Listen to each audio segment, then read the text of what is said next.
Good Monday to you. It is the beginning in Memphis of Phase 2. We'll talk about that in a little bit. Boy, oh boy, I wish we could bottle up this glorious weather that we are having. It is a gorgeous spring day. I hope all of you have had a chance to go out and still remember that there is a good world out there that we can all truly enjoy. Wolo and Stats with you until 6. A very interesting show we think we have lined up for you today. We hope so, that's for sure. Megan Nichols, the managing editor of the Memphis Business Journal, will join us at 3:30. David Cobb, our usual from CBS Sports, he'll join us at 4. Doug Barron, who is getting ready for the Senior PGA Tour. They've got a limited amount of events. Doug will join us at 4:30. I can't wait for 5 o'clock. Our old friend Reggie Williams, who for many, many years was with the Memphis Redbirds, of course, was a high school baseball star here, played in the Dodgers organization. Now we add to his title of accomplishments, professor. He is teaching a class at the U of M on baseball. We'll talk about that at 5 o'clock, and then at 5:50 it will be crunch time. There was real sports this week, NASCAR, actually golf that had some kind of meaning a little bit. We lost a broadcast pioneer. So many things to go over. How are you doing, young Mr.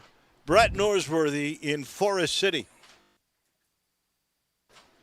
Doing well, Dave. Good Monday to you, and a lot to discuss. A lot of breaking news as we Ole Miss Memphis basketball game officially set. Time not set yet. It'll be Saturday, December 5th, if that indeed is conference championship football Saturday, as it is scheduled now. It could be a conflict for Tiger fans, both wanting to go to the Liberty Bowl or go down to Oxford, but maybe it would be staggered. Maybe it would start earlier and football games start later. From what I'm hearing, they want it to be early and on the SEC network, coming out of the SEC's network coverage of the championship game, their version of game day. And that goes from 9 to 11, I think, 11 o'clock tip. And then it lead into the pregame coverage before kick at 3 o'clock Central Time in Atlanta that day. So we know that date is set. We know the Saturdays in December for the Memphis Tigers, they're going to be tough. Ole Miss on the 5th, Tennessee on the 12th, and on the 19th, that will be the game against Auburn. Yeah, I like I said, I scratched my head a little bit. I don't believe I would have agreed to playing on the 5th. If you've got a team that can play in the championship game, you don't want to split your loyalties amongst the fan bases.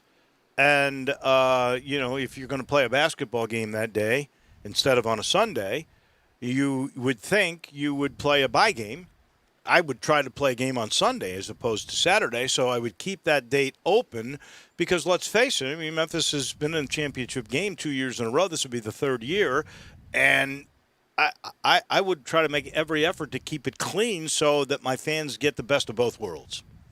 But well, just like last year when the home team decides, and last year the home team was Memphis, and they decided to almost schedule against themselves. Yeah. I still really hadn't figured that one out. Me neither. When it was their decision, and TV always a factor in it. If the season starts later, if the college football season starts later, well, if it starts just a week later, within conference Saturday, championship Saturday, will probably be that following week. If it starts 2 weeks later, it would probably go 2 weeks later. If it starts a month later, it may be a month later. But there's some real momentum building today to an on-time college football start. New York City, they're open for sports. Governor Cuomo said it today. California said they'll be open in June.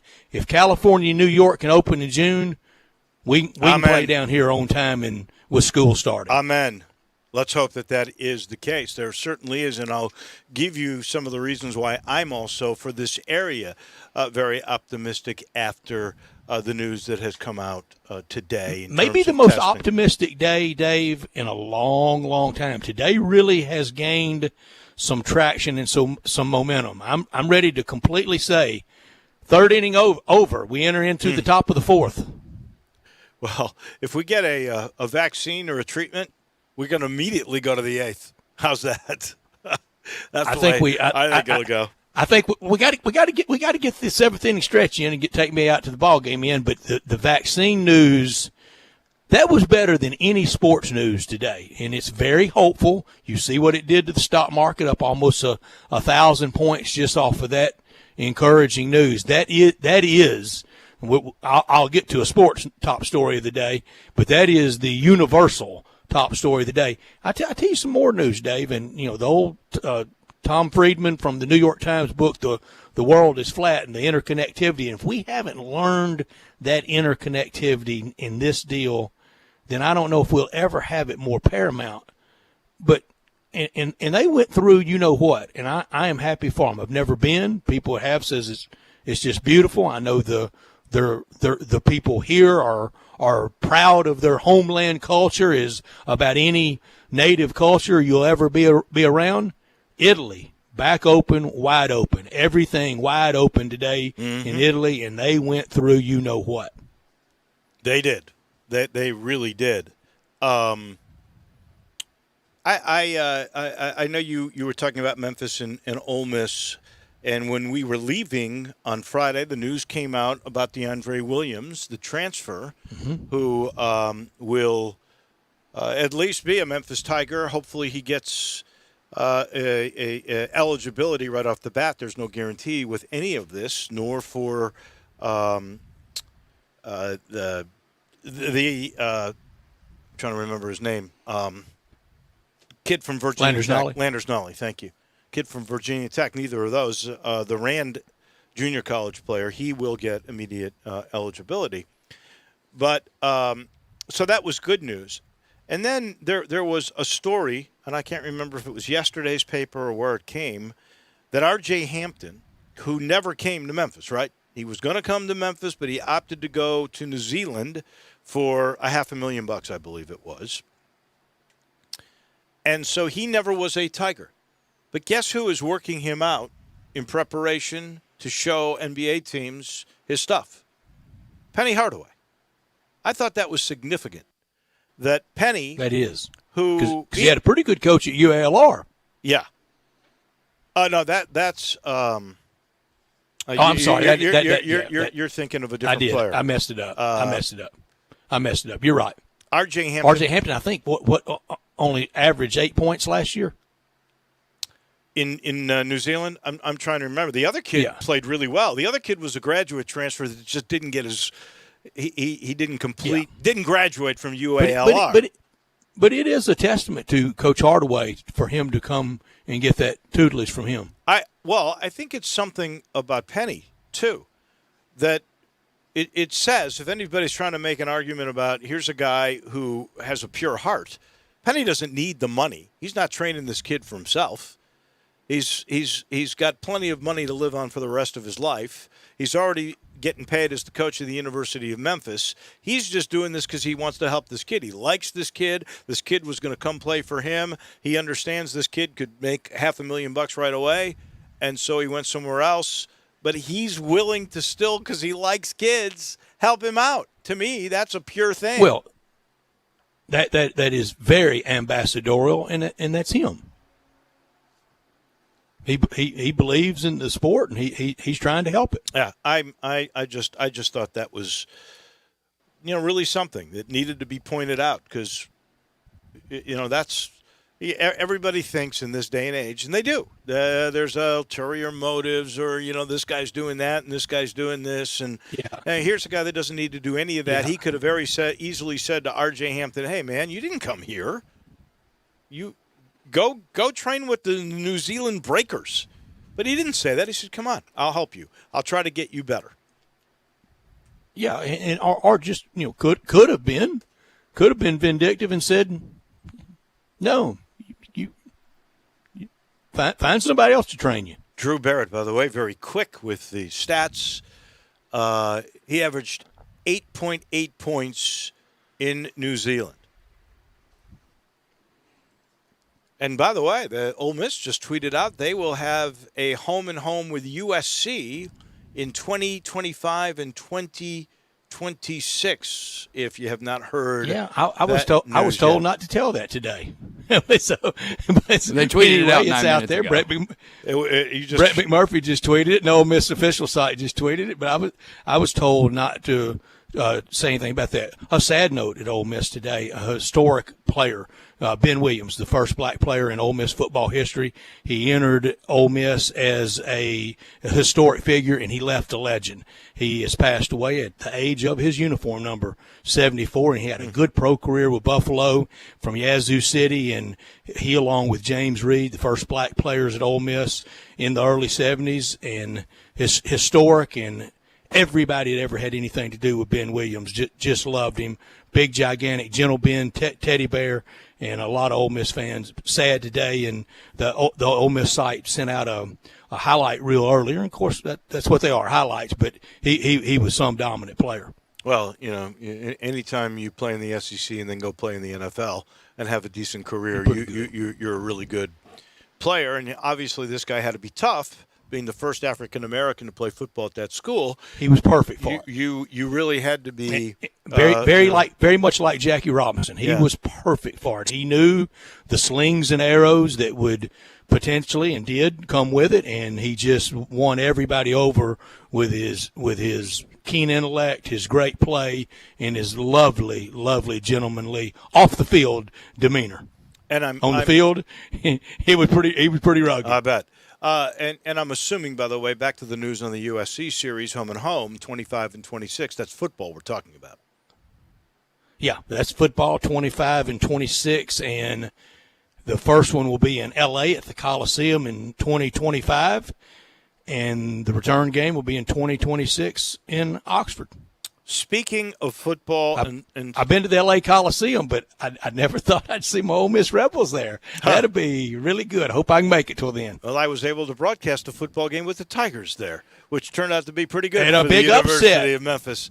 Back on a Labor Day. What year? I can't remember what year. 1991. There you go. 1991. And it was something to Danton Bartow. So he was brilliant in that your color analyst was Bob Wynn. You remember your analyst? Was it Bob Wynn? Bob Wynn. Yeah.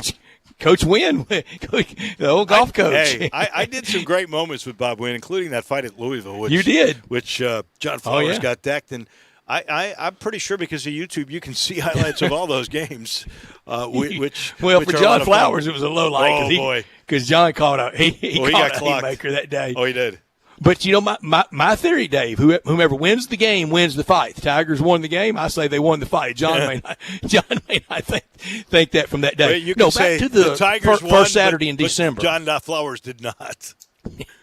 He took one truly right to the chops. But December 5th, let's try to be a little more optimistic about it. It'll be impossible for you, and it'll probably be split broadcast teams. But let's say 11 o'clock tip in Oxford, game over at 1:15. You got Oxford traffic by 1:30. You're back in Memphis at 2:30 with a 3 o'clock AAC championship game kickoff. That could very well be, or if they actually played that game. Well, the AAC championship game has been traditionally what time? 3 o'clock last year. Was 3 o'clock? If they moved it to 6, you could, all the broadcasters and all the fans would have the ability to get back and forth, but or 7 for that matter. Yeah, I don't think they want to get into prime time, and I don't know if the weather Central Florida it'd be accommodating. I would say this: you've got 3 teams at the moment in the CBS football poll, top 25. So if you had 2 top 25 teams playing, it just depends on what the others are. You don't. What time is the SEC game? 3 o'clock, 2:30 or 3. 2:30 or 3. You don't want to go up against. You don't want to go up against Big Ten on Saturday night. I don't. Probably not. You probably would not want that, but I don't know. Again, if you're trying to accommodate fans, if we have fans going to games, we're making a lot of assumptions here. We are, and we sure are. And let's and hope Dave, that. you could very much see some places allow fans, maybe even full throttle, some muted, some with distancing, and some not. I don't think we need a uniform policy either. If one if the good folks in Nebraska think they're safe enough that they can fill Memorial Stadium, that's their call. If you're playing in New Jersey at Rutgers and they're a little more leery of it, then that's the governor of New Jersey's call. Well, I think you're right. And I think what it'll come down to is those governmental agencies with aid from whoever their medical directors are that will end up overseeing exactly what will occur with that. And, I'll give you a good predicament here because I don't know what the answers are, but the second Saturday in September in Memphis has traditionally been the Southern Heritage Classic. Now, that's right. That is a game where the fans usually come somewhere around 50,000, and there's all these different events that are a part of it. But that game, in order for the promoters and the people that put it together to walk away, because they guarantee to Tennessee State and Jackson State quite a good bit of money. That's why this thing has been going for so long. Everybody's happy. The players, or the schools are getting more than they would from a normal home game. There's a great crowd. They get attention. There's a television contract. I think it's with BET. And they get good crowds so that Fred walks away with the ability to keep the game going. And it's been, how many years now? 40 years? Like a bowl game. Yeah. Yeah, but it's really a regular season game for these two teams that play each other year in, year out, same time, on an annual basis.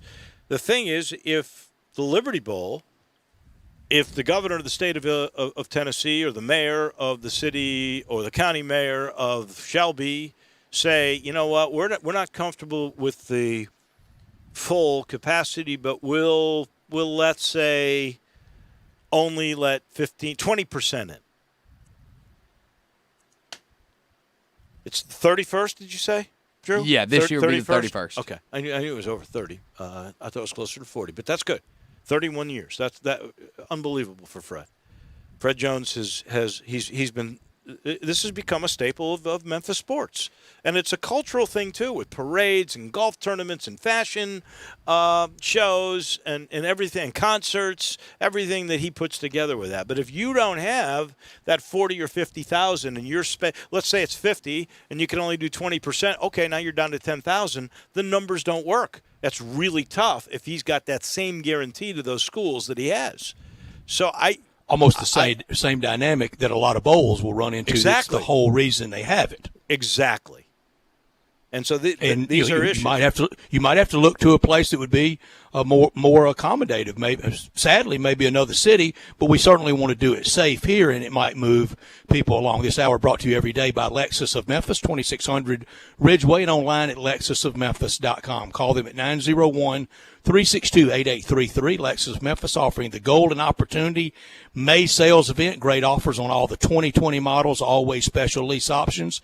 If you've ever thought I'd look great in a Lexus, well, guess what? Lexus of Memphis thinks you would look great in a Lexus, too. Drive in luxury and confidence knowing that every new Lexus comes with complimentary first and second maintenance services. Stop by today at Lexus of Memphis at 2600 Ridgeway and put yourself in the driver's seat of an all-new 2020 flagship LS500. You'll be looking and driving in style. When you purchase a Lexus, you get top-of-the-line engineering and design, and that makes for the luxury driving experience. 901-362-8833. Online at lexusofmemphis.com. Experience amazing at Lexus of Memphis. Top story of the day. Well, that is something that Brett has already alluded to. This is, by the way, day one of phase number 2 in the city, where groups now can be just below 50, up from what was 10. Libraries and gyms, you can go up to 50% capacity. Phase 2 will begin today and last a minimum of 21 days before we get to phase 3. We are efforting the mayor to try to get him on either today, tomorrow, or the next day to talk a little bit about what he expects from phase 2. While phase 2 began, the first coronavirus vaccine to be tested in people appears to be safe and able to stimulate an immune response against the virus. The manufacturer Moderna announced those findings today. I've read other places where some people feel they are making such advancements that as early as September, a vaccine could be put to use. Now, I don't know if you get FDA approval in that short period of a time, but boy, these things are really, really promising. In Shelby County, testing is down 688 when originally the goal was 2,400. The percent's at 6.1%. But a drop and positivity stabilizations are the keys that you want to watch.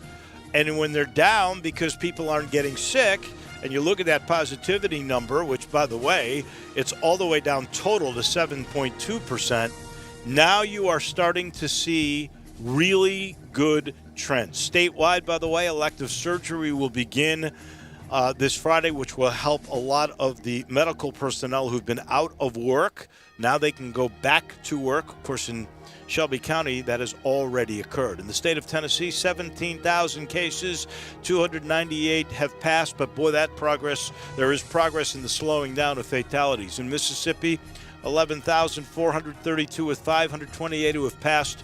Arkansas, 4,759. They have stayed under 100 fatalities at 98. Worldwide, getting close to 5 million. 4,856,000 cases. 318,000 have now passed away, but we're getting close to 2 million recoveries. 1,888,000 in the United States, 1.5 million cases, 91,000 have passed, but 351,000 have recovered. And again, all that good news that we just mentioned. That is good news. Top story for me, 10 weekends without sports that I really care about. At least 3 more weekends to go before the Charles Schwab. But all these little primer events yesterday, just kind of light hors d'oeuvres events, they served a very serious purpose. Dana White, the leaders of NASCAR, and golf for the event yesterday, they're to be applauded because they're out there really trial by error. And next week, There'll be more test cases with the Tiger and Phil and Peyton and Tom Brady event. It's itsy bitsy baby steps on the way back. It feels like we have some momentum now, Dave. I'm going to lose that Coca-Cola bet to you. The Schwab is going to go off. We need it to go off well. I sure don't want anybody fatally ill. I don't even want anybody feeling bad.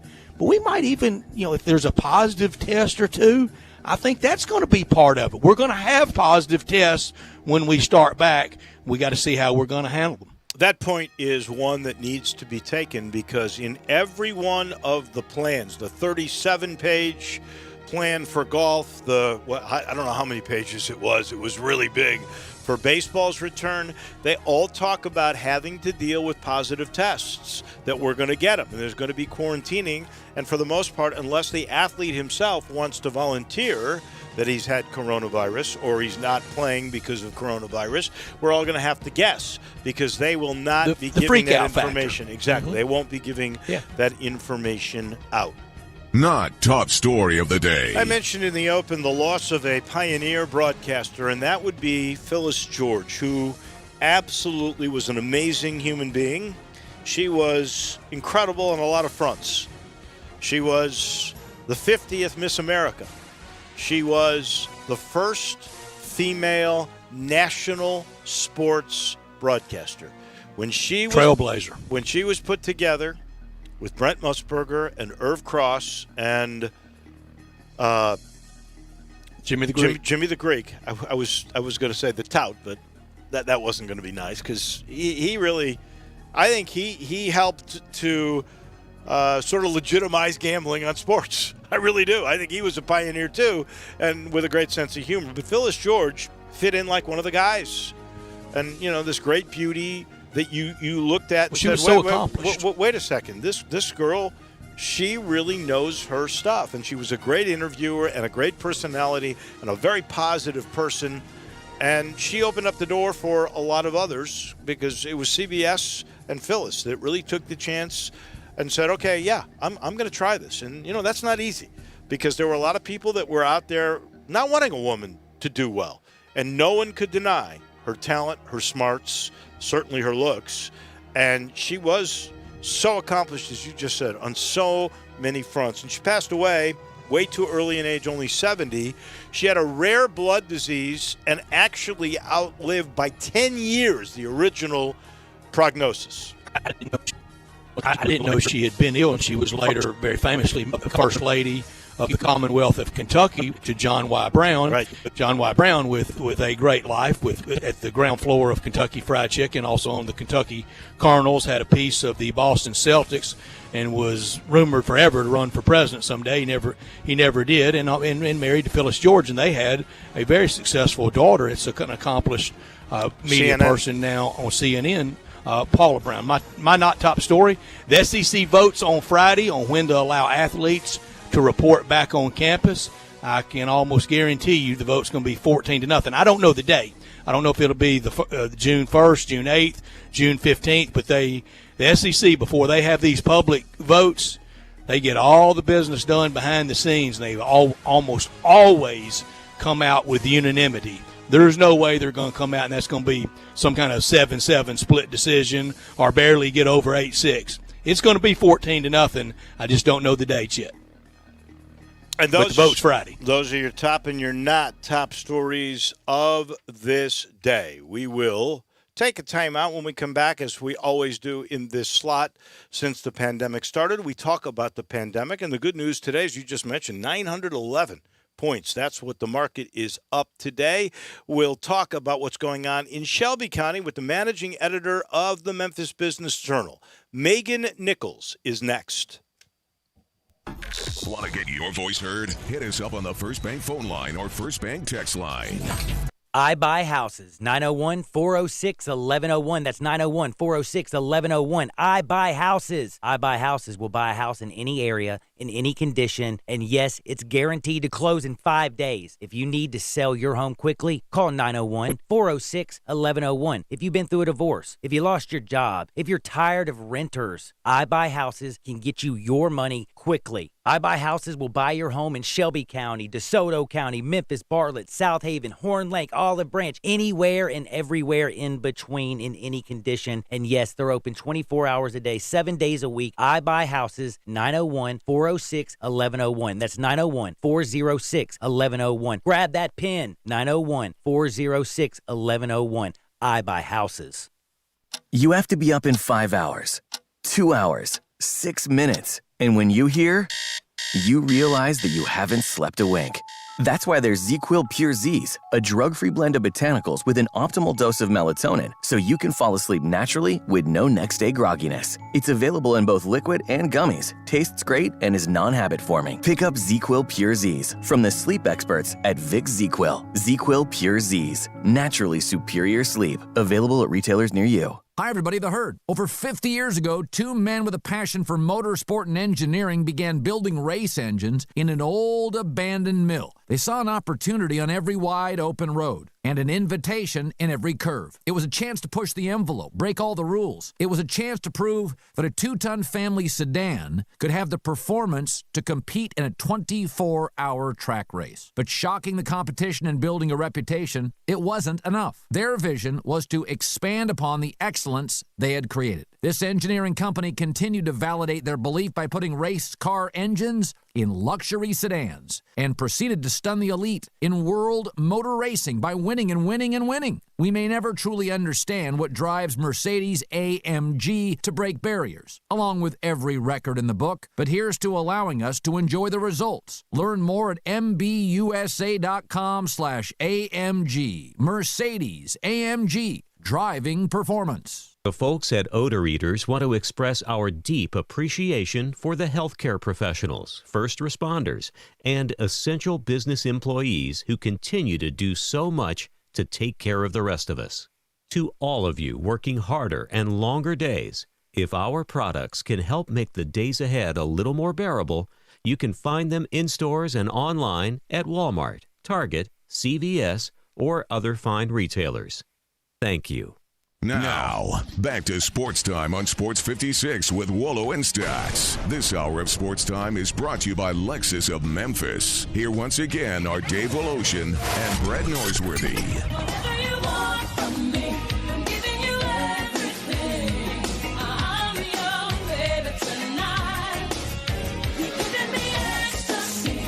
Welcome back in on this glorious Monday, and boy, we are all getting used to being at home, enjoying this kind of weather and family leisure. Well, they really know about staycations, making your home your vacation. We're still going to be in this for a while, and here they are trying to make sure that heck, you can make your house, your backyard, like your own little vacation. A complete pool package starting at $15.99. 24-foot pools under $2,000. Same price, $19.99 for those four-person spas. Swim spas, the big ones, they start at under $10,000. High-quality swing sets, they've been discounted to $21.99. And listen, they were $34.99 just a few weeks ago. They're offering contactless purchasing, deliveries, curbside pickup. The thing they want you to do, schedule an appointment, then you place the order. They'll bring it out to you curbside. It is incredibly safe, and I'm just telling you, I admire the fact that they keep this thing going. Family and fun, always together, even in these times, thanks to Family Leisure. 5 weeks ago, we just checked, Megan Nichols, who is the managing editor of the Memphis Business Journal, joined us. She's kind enough to come back again. We didn't scare you away, Megan. That's a good sign. and let's just start how you think this whole story, the economy, everything else has changed, attitudes, and your people that are working so hard to bring all this news to us, how they have maybe changed in the last 5 weeks. Good afternoon. How are you? Good. Thank you guys for having me back. It's kind of hard to believe it's only been 5 weeks. I feel like time right now is just a very interesting thing. But no, I mean, our team, we're doing well. I'm not going to lie, being, dealing with COVID every day, all day long. It's a lot. It's taxing, but our team has stepped up in an unprecedented fashion. And I think right now, our work just seems to have so much more purpose than, maybe it normally would. So, I think our whole goal is just to bring our readers information every single day that can essentially help them navigate these, unprecedented times, help them survive as business leaders. And, I've just been really impressed with how my reporters have been able to do that and just the effort that they've put forth every single day. It's been really cool to see that here locally.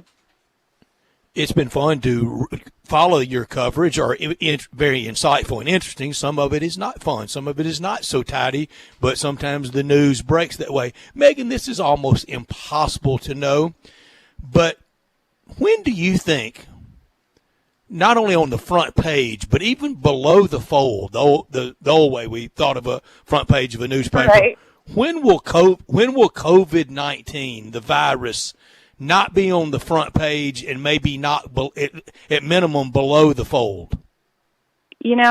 Like you said, that is a very hard question. I wish I could put a date on that. I think if anybody could, they can predict the future. I don't think, we're even close to that point. I think this is going to drive our stories and our news cycle for a lot longer to come. I would suspect many months. I will say I have noticed the past maybe 2 weeks a little bit more just in terms of, maybe a new restaurant being announced or a new store or some project going forward. So I think that's a positive that's totally unrelated to COVID. So I think slowly we'll start to see, a little bit more of that, a little bit more of that. But, like you said, I think this is going to be, our new normal for a lot longer. Yeah, I am afraid so. As you looked at, I'm sure the trends, especially with the hospitality business, even with the news today that a vaccine might be here somewhat soon, how slowly do you think we start to really come back or what are you hearing from your writers and from the business leaders that you talk to and inform on a regular basis as to how quickly in Memphis we might be coming back? Yeah, so I think it's going to be interesting. I've been hosting these Straight Talk panels that we've been doing every week now for about the past 5 weeks. We started these, I think, the first time I talked to you guys.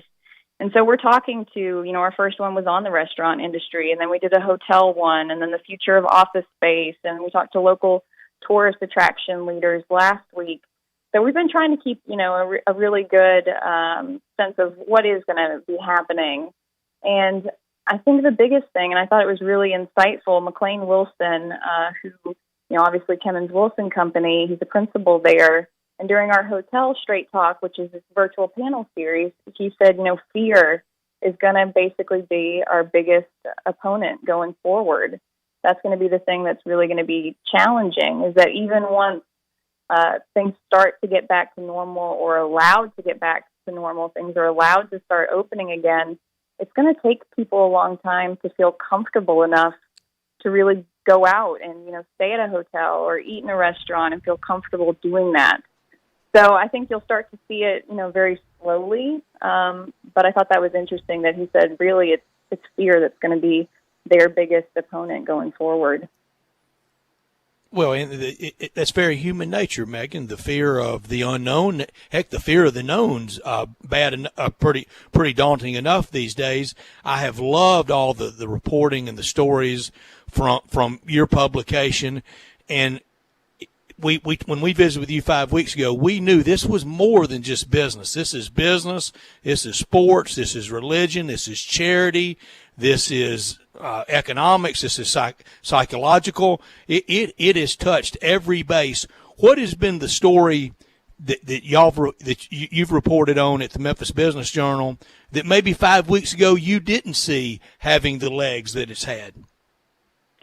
I think that's kind of a hard question to answer, but I will say personally, one story that it hasn't been published yet, but we're going to have a big feature in a couple of weeks, I think it's 2 weeks from now, on we've been profiling a lot of small businesses for the past about 2 months. And so personally, the person that I have been talking to every week for the past 7 weeks has been Pastor Turner over at Mississippi Boulevard Christian Church. And those conversations that I've been having with him every single week have just been so insightful to see how he is navigating this. And, because church restrictions have been eased, but to hear him talk about how this can't be a faith decision or a government decision or a business decision, it has to be about science.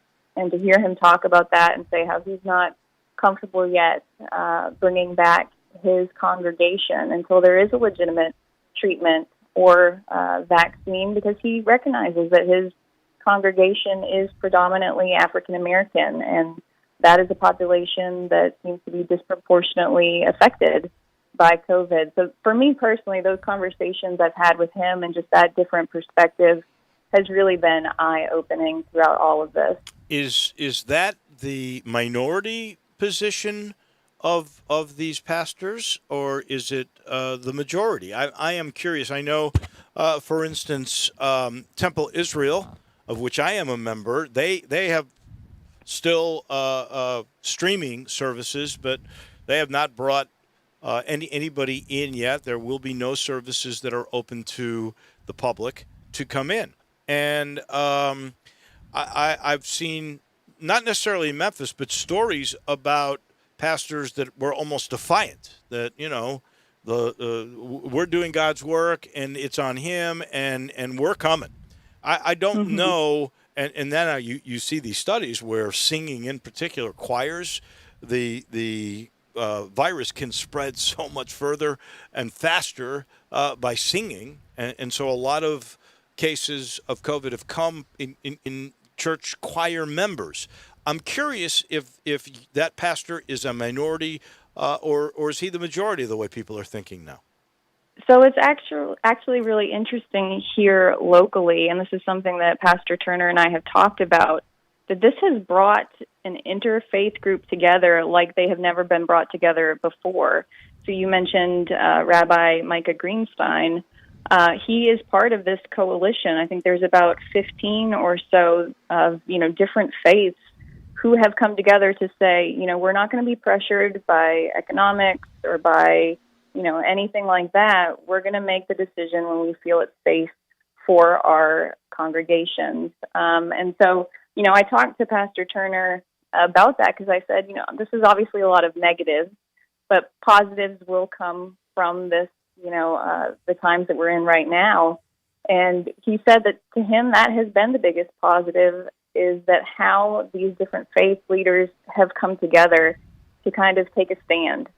And so he is one in that group, which I think is somewhat unique to Memphis right now, to have them all come together to say, we're going to hit the pause button, and until there's a legitimate treatment or a vaccine, we don't really feel comfortable calling people back together.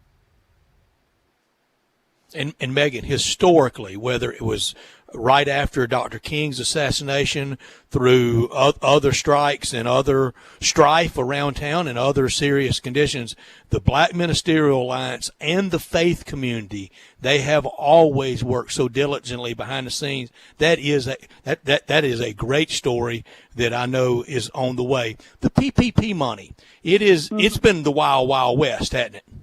It has been. I mean, even the first round, obviously that went in less than 2 weeks. And as it's happening, banks are trying to navigate what are the different rules and regulations.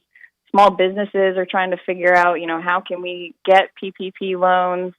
And it was kind of crazy because the rules and regulations were changing, as fast as they were making the loans. And so then round 2 comes, and we thought that those were going to run out in about 3 days. And then they ended up, lasting longer than that because the loan amounts got a little bit smaller. But it has been unprecedented to see how that process has worked.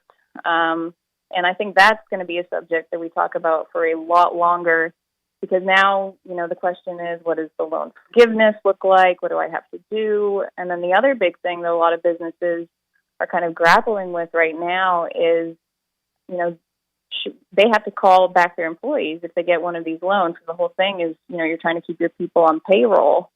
Well, some of their employees, if you're a restaurant or something, they're making more right now on unemployment than they would typically working at this restaurant. So that's another hard thing that everyone's trying to deal with, is when to call back my employees. And then if you offer them a job and they don't come back, you have to report them. And so I think this is going to be something that we're going to be talking about for years down the road. Unintended consequences. And I've heard stories like this from restaurant owners themselves. What do you really do? Now, that extra money, that stimulus money, that $600 on top of your $275 of unemployment, that has a shelf life to it, though. And I'm guessing that some of those workers are going, well, I can get my job back when this is done, but I'm going to cash in as much as I possibly can. I wonder if we will learn lessons from that, if we are set up better next time for pandemics if they are to occur. Right. And then the other thing, too, is that we've even heard a few business owners who were, applied for a PPE loan, got it, and now they're kind of questioning if they should not accept it because, they want to do what's best for their employees, and they're not sure now if that's what's best for their employees. So I think it's very confusing, and a lot of businesses, it's done great for them. Others, now they're not even sure if it's worth it. So I think it's, like you said, we're going to learn a lot of lessons from this one. Megan, I don't know if you've done this story yet, but I'm curious. Do you have any of your insiders made any predictions as to the percentage of businesses that we may lose, restaurants or retailers, anything of that nature, that this has been so devastating they're not going to reopen? Yeah, and we don't have numbers on that yet, but when we did our restaurant Straight Talk panel about 5 weeks ago, that was a question I asked because we had a lot of restaurant owners on it. And, one of the questions I asked them was, do you think that all of the businesses, all the restaurants that we've come to love, can they survive? And, it was a really hard question for them to answer, but, they said, no, we're going to lose a lot of restaurants, because, they were kind of getting by, month to month and didn't really have that cash saved up. So I think, unfortunately, we will see some businesses that shutter here locally. I think it's still a little early to know exactly how many, but, it's definitely something that is going to be hard to see here. And the news that Southland reopening and that Graceland will reopen, so that's good news. It will be a very different August scene at Graceland. We can expect that. Probably not quite the international flavor, Megan.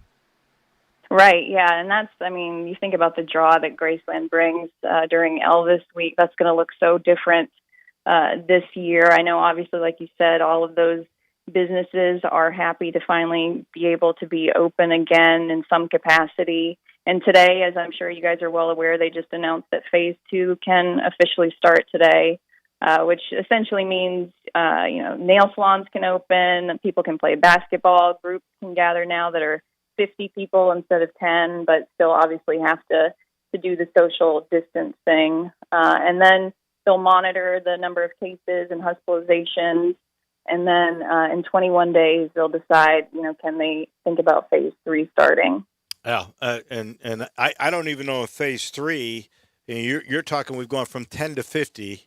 What is it we have during Elvis Week? 10,000, 12,000 who gather for the lighting on the eve of his passing? I don't know what happens then. Would you think we'll really get to that? Who knows? Yeah, no, I think that is the question. And Phase 3, I think, is like 250 people. So how they space that out, we're just going to have to wait and see. Megan, it's delightful, and maybe we'll catch up at another time. Depending on how this progresses, it might be more. But we always enjoy chatting with you. Thank you so much. Thank you, guys. I appreciate it. That is Megan Nichols. Thank you. And she is the managing editor of the Memphis Business Journal. Let us take a quick timeout. When we come back, we will talk a little bit about The Last Dance. That's next. Start your day with Sports 56 Mornings with Peter Edmiston and C.J. Hurt. Right here on Sports 56, 96.1 and 87.7 FM. Hi, I'm Troy Fiveash, owner of Fiveash Roofing. Can anyone explain to me why anyone would care how I measure your roof? We have all heard about measuring your roof from outer space. Well, to be honest, there are aerial pictures that are taken every 4 years that can be used to measure a building, but it's not from outer space. Besides, no one, and I mean no one, can tell you what's wrong with your roof or even if you need one by using pictures that might be 4 years old. If you would rather do business with a family-owned and operated business with a lifelong tie to Memphis that refuses to mislead or use gimmicks, please give me a call. Best products, best warranties, and the best customer service we know how to provide. Fiveash Roofing, proud partner of the Memphis Tigers and the official roofer of the Memphis Tigers home team. Fiveash Roofing, fair, honest, and ethical. 367-0050 or memphisroofer.com. 367-0050 or memphisroofer.com. Fiveash Roofing, it's what we do. We're here for you. Let's say you just bought a house. Bad news is, you're one step closer to becoming your parents, which means you're going to start telling your kids to clean up before the cleaning lady comes. Doesn't make sense, but you're the parent and they're the kids. You're going to start telling them that now, too. Good news is, it's easy to bundle home and auto through Progressive and save on your car insurance. And there's your opening to remind them who pays the bills around here. Progressive Casualty Insurance Company, affiliates, and other insurers. Discount not available in all states or situations. Now, back to Sports Time on Sports 56 with Wolo and Stats. This hour of Sports Time is brought to you by Lexus of Memphis. Here once again are Dave Woloshin and Brett Norsworthy.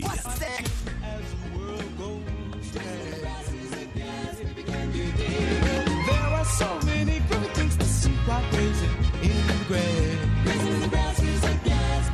So last night, that was the end of The Last Dance.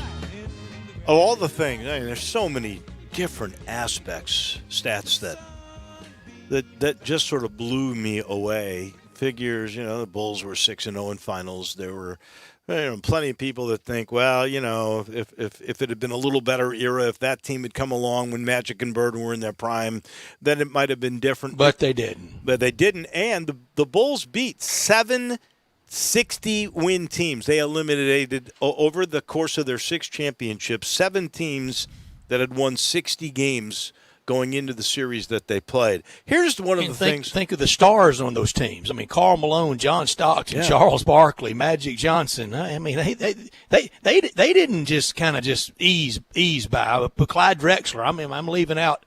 How about Gary Payton? How about Reggie Miller's team? That was a really good Indiana team. That was in the Eastern Conference Finals. Yeah, right. But you had to beat really good teams to get there all along the way. Yeah. And, a lot of them thought Indiana might have been the toughest of all of them. Now, Dave, on these very airwaves, back then, I was very dubious of the flu game. I said, now, look, most people only have the real you-know-what flu about once or twice in their life. And the day after that game, I said, he didn't have the flu. He may have had food poisoning. He may have had, something that didn't sit well. But and last night it was confirmed he did not have the flu.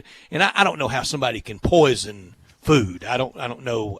I mean, if somebody really did that, you could be criminally charged. Sure. And, what was the deal about 5 guys bringing the pizza? That all seemed weird to me. I couldn't quite figure and that why out. did they order why did they order the pizza in Michael Jordan's name? Well, that's true. I don't know why. If they did, and they couldn't order it in. Did they say that? Stacey King's name? I don't know if they actually did. They do that in Michael's name? I think so. I know Michael was the only one eating it.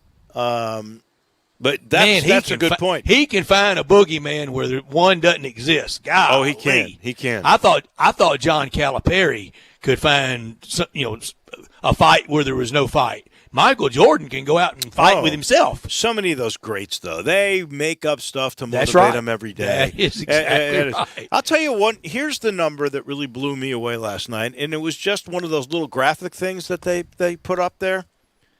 Michael Jordan scored at least 10 points in 1,041 games. The closest guy in the history of the NBA, believe it or not, is Karl Malone. The mailman did it 675 times. Michael Jordan scored 10 points just about every time he played. Just about every time he played, and it hit me last night, Dave. I watched Michael Jordan in person play golf at the Pro-Am in Memphis. I watched him play baseball not once but twice in Memphis, and the 2 times he came through with the Washington Wizards, both times I was busy and could not go to the Pyramid and see him play. I never saw him in person play basketball, but I saw him play golf and baseball. Oh, that's crazy. That is crazy, isn't it? That is. You're the only person ever with that one. One time at the Pyramid, my youngest nephew had the Christmas time play, whatever, and went. And the other time, I remember quite clearly, it was Iron Bowl Saturday, and I went to Alabama-Auburn game. Well, I thought that the guy that directed The Last Dance, and what a team, and he referred to it as a team, that was brilliant storytelling.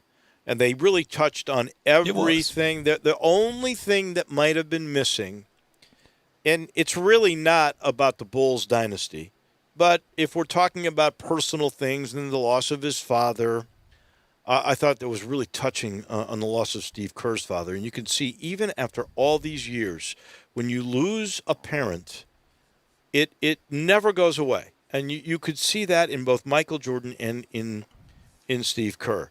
But the only thing they didn't touch on, and maybe they didn't find it important, or maybe this was part of the editorial license that Michael Jordan possessed for this particular documentary, was there was not much anything on his wife. There was a couple things with his boys and his daughter. They each had a line, basically, in last night's show, and I think both Marcus and Jeffrey were referred to. They both played at Central Florida, by the way. They were referred to during portions of the shows, but never a mention of his wife. And, maybe that was something she didn't want. I don't know. I don't know the answer. Maybe but so. That's the now, you're talking only about thing. his first wife, yes, the mother of his children. The mother of his children. She is the only one well, it's his that is not mentioned. And you're right, Dave, and everybody that's had it. You can remember the call, the day. And I still have my mom. It's only been my dad. For you, it's been both, and very sadly for you, it was also a sibling. Those days you do not forget a single detail from. It's almost like you can relive every single minute of that day and those days around it. Very true. Very true. And I mean, unfortunately, it is that's part of seared life. into your memory. Yeah. It really is. All right, I got a high hard one for you. Okay. And this is going to be tough. Drew, you jump in on and have the fun, and we will open the text line up to this. First Bank text line, 67129. Simply answer this question. Who was better at their sport, Michael Jordan or Tiger Woods?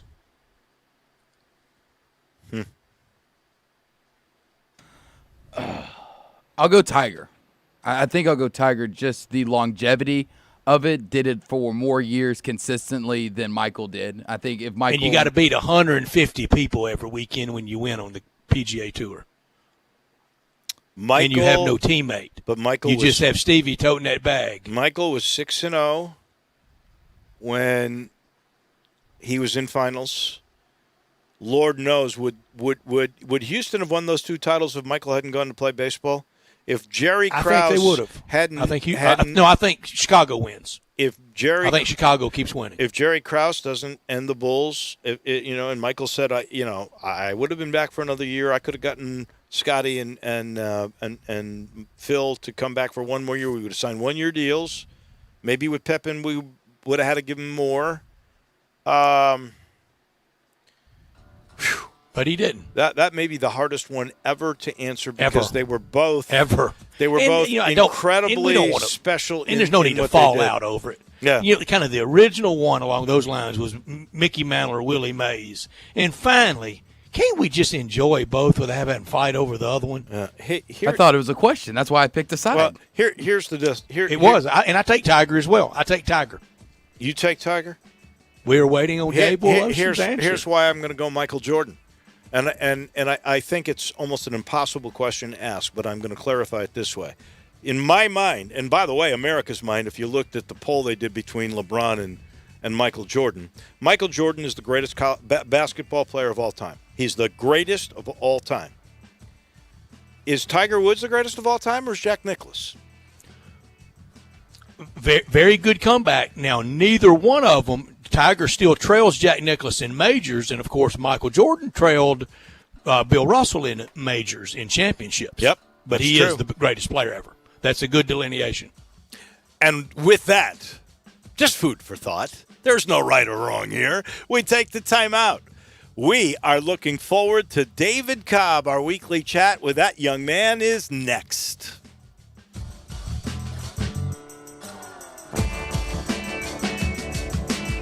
This is the sound of Jeff's first ever low and slow Applewood smoked pork shoulder.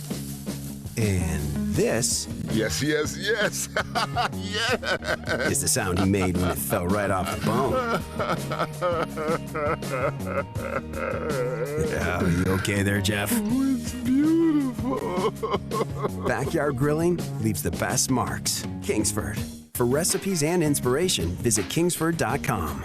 At First Bank Mortgage, their core purpose is to help you get to a better place. That better place may be a lower monthly payment, that vacation you thought was impossible, or getting into a home with a fenced backyard where your kids can play. To get into your better place, First Bank Mortgage makes decisions right here at home. Dedicated to helping you get to your better place, First Bank Mortgage. Call Daniel Mooney at 901-462-0145 today. NMLS 741022. Equal housing lender. Ace is the place with the helpful hardware, folks. We know staying in is a little easier when you can grill out. That's why Ace will help you get a great grill for your family from the best brands like Big Green Egg, Traeger, and Weber. And with your local Ace right in your neighborhood, we'll assemble and deliver your grill for free. Then, to make it even easier, we'll include free fuel to help you get grilling. The brands you love and the service you trust, only at Ace. Offer valid for Ace Rewards members through May 31st on grills and accessories $3.99 and up. Propane tank not included. See participating stores for scheduling or exclusions. You can get podcasts of all our daily shows and all of our biggest interviews delivered right to your inbox just by signing up at sports56whbq.com. It's the best way to stay informed of what's going on in sports, and it's brought to you by Surfacescapes Concrete Floors. They'll get your pool deck looking new and beautiful this year, and it'll be up to 20 degrees cooler on your feet. Call 901-888-5000 or go to surfacescapes.com. Get full shows and the best interviews from Sports 56 delivered straight to your inbox. Sign up at sports56whbq.com. We are Sports 56 WHBQ Memphis, WIVG-FM Tunica Memphis, and WPG-FLP Memphis. Flynn Broadcasting Stations. Now, more of Sports Time on Sports 56 with Wolo and Stats. This hour of Sports Time is brought to you by Homer Skelton Hyundai. Here once again are Dave Woloshin and Brad Norsworthy.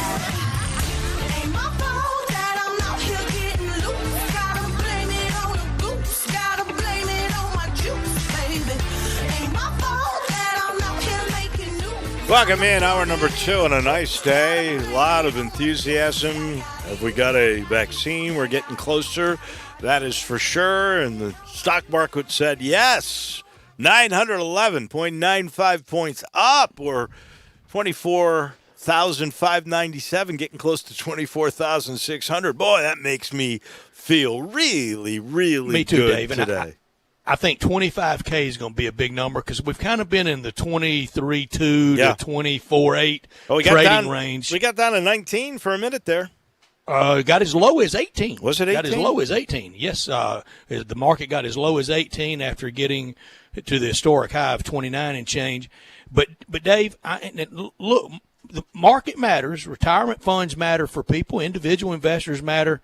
But, Dave, we got to get Main Street confident again, not just Wall Street. No doubt. I don't mean that to be ham-handed or cliched, but we got to get Main Street confident and secure. Megan Nichols made a great point about the pure unbridled fear.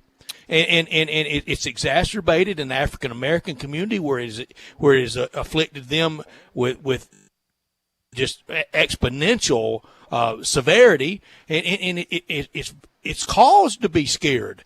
Now, we always have managed to come out of things. One thing, so many things about this darn virus. You know, Dave, usually, and I don't mean this being overly jingoistic or at all critical, but you know, around 9/11, we could rally around the flag. We could rally around patriotism. Sure. We could hit the Lee Greenwood song. We could hit God Bless America. We're not going to be able to sing our way or patriotism our way out of this one. No. It will be led medically. Yep. And it will, and then after that, the confidence, and then we'll bow up a little bit, and the patriotism and the rally factor would have. But when we cite Wall Street numbers, I don't want anybody to think that our first concern is not Main Street.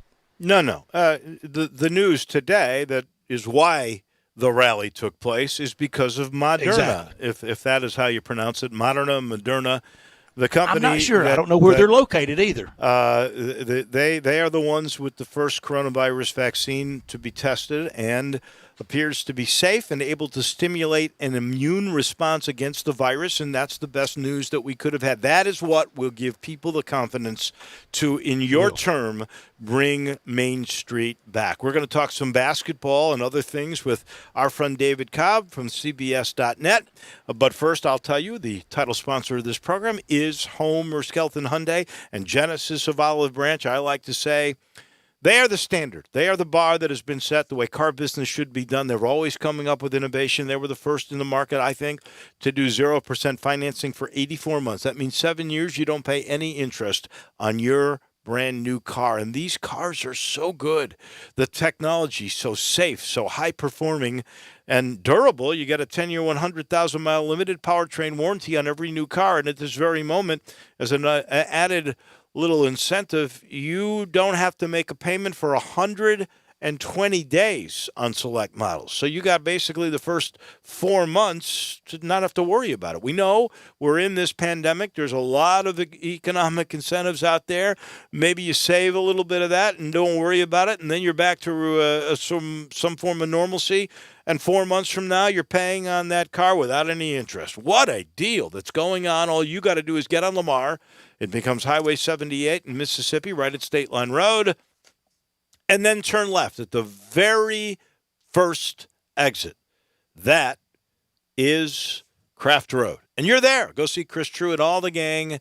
You will love it at Homer Skelton Hyundai and Genesis of Olive Branch. So you've Googled this quickly. Moderna is located in Cambridge, Massachusetts, right? That's correct. All right. Good job. Cambridge is where there's a sort of a conglomeration of Ivy League schools, including... It's Harvard. Harvard and what's the sister? Wellesley. Wellesley, right there, yeah.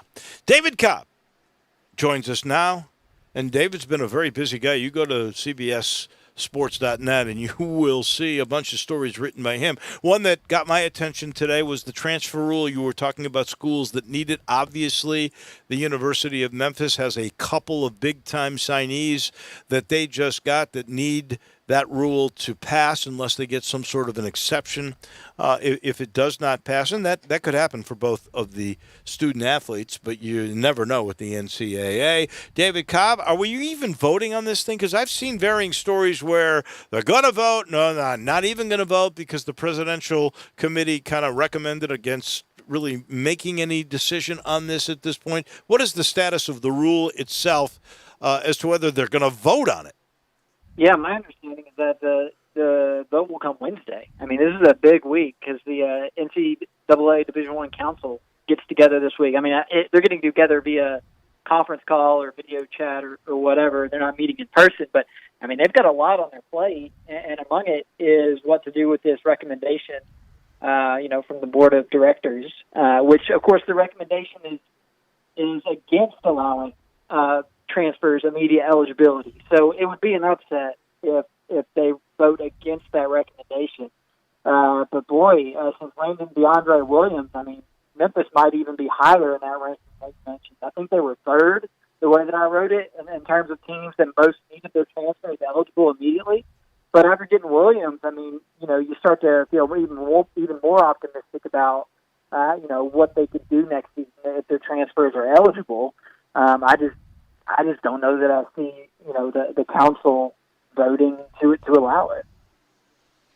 David, you mentioned it. This is a really big week. Wednesday's a vote day. A lot of meetings into next week. The SEC will vote on Friday. I think it's unanimity, or they wouldn't be running a vote out there. They're not much for split decisions. It is moving along at a better pace, all guarded and guided by science and medicine. But David, we have hope. We weren't waiting on New York and California to endorse us having college football in the South, but the idea that they can be open for sports, it sure doesn't hurt across the broad spectrum.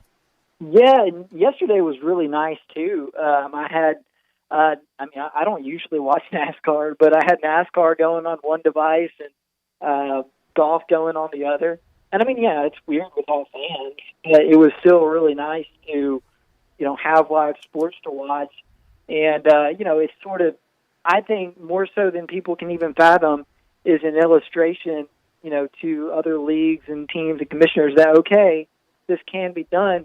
And what else speaks volumes too is the ratings that NASCAR got on those races. They're going to make some people realize that, there's a lot of money to be made here. Or should I say this, a lot of money will be sacrificed if we don't come back, and look at what the ratings could be if we do. So I think those things will speak volumes. And, this week, it could be where we start to see a division form, because if the Division I Council votes this week and says it's all good for student athletes to begin using facilities on college campuses, on June the 1st, but then some conferences don't go ahead and vote in line with that, well, then you're going to start to see some cries of the competitive imbalance start to develop, because the SEC is going to fast track it, and they'll probably have their in those facilities June 1. But if the Pac-12 or some other league drags their feet on it, then all of a sudden we've got our first, hard and fast example of one school or conference having an advantage over the other because of this. I'm going to point out one other big day, Friday, the 22nd of May. People might not realize this because I know Memphis is scheduled WGC basically last week of July, first week of August, long way off, and it's already penciled in that there will be crowds. But Friday, May 22nd, is the decision whether or not they contract with the people that build the seating around TPC Southwind. So we're going to get a handle Friday as to whether or not there will be galleries as we know them in the past at Southwind for the WGC FESJI.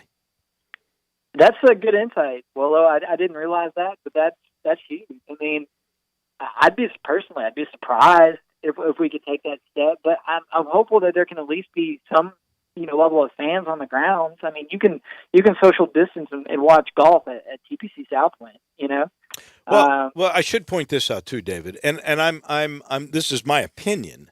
I have not gotten this from Daryl Smith or Aaron or anybody there, but if you decided right now, because heck, Phase 2 is up to 50 people. I think Phase 3, as Megan Nichols told us earlier, that's 250 people. It's not 30,000 galleries, right? It's not 12,000 for candle lighting vigil at Graceland. So we don't know where we are with that. But let's just say they decided we're not going to take that step on Friday, May 22nd. That doesn't mean you couldn't do old-fashioned galleries, and there's hillsides at TPC Southwind berms that were built for watching. That could still end up happening, but they're not going to commit to the big, huge stands on 18, on 17, all the other holes that 9 that they have built, basically stadium seating. Yeah, that's bizarre to think about the tournament without those things, because they just become such staples of it. Like the pavilions and the fan shop and the different attractions where you guys have your set. Like that is weird to think about walking down 18 and not having any of that at the FESJC. I mean, that's just a really weird visual, but it could be cool. I mean, it could be fun. Like you mentioned, there's those natural seating elements. You can social distance and watch a golf tournament. I'm sorry. I mean, you just can't. That's the way most people do it anyway. A lot of times you got to have a VIP ticket to get into one of those grandstands. So, I really hope that we have fans for that thing. It's one of the best weeks of the year. And the thing is, too, I don't know what you guys think about this, but I feel like most people sort of understand how this works now.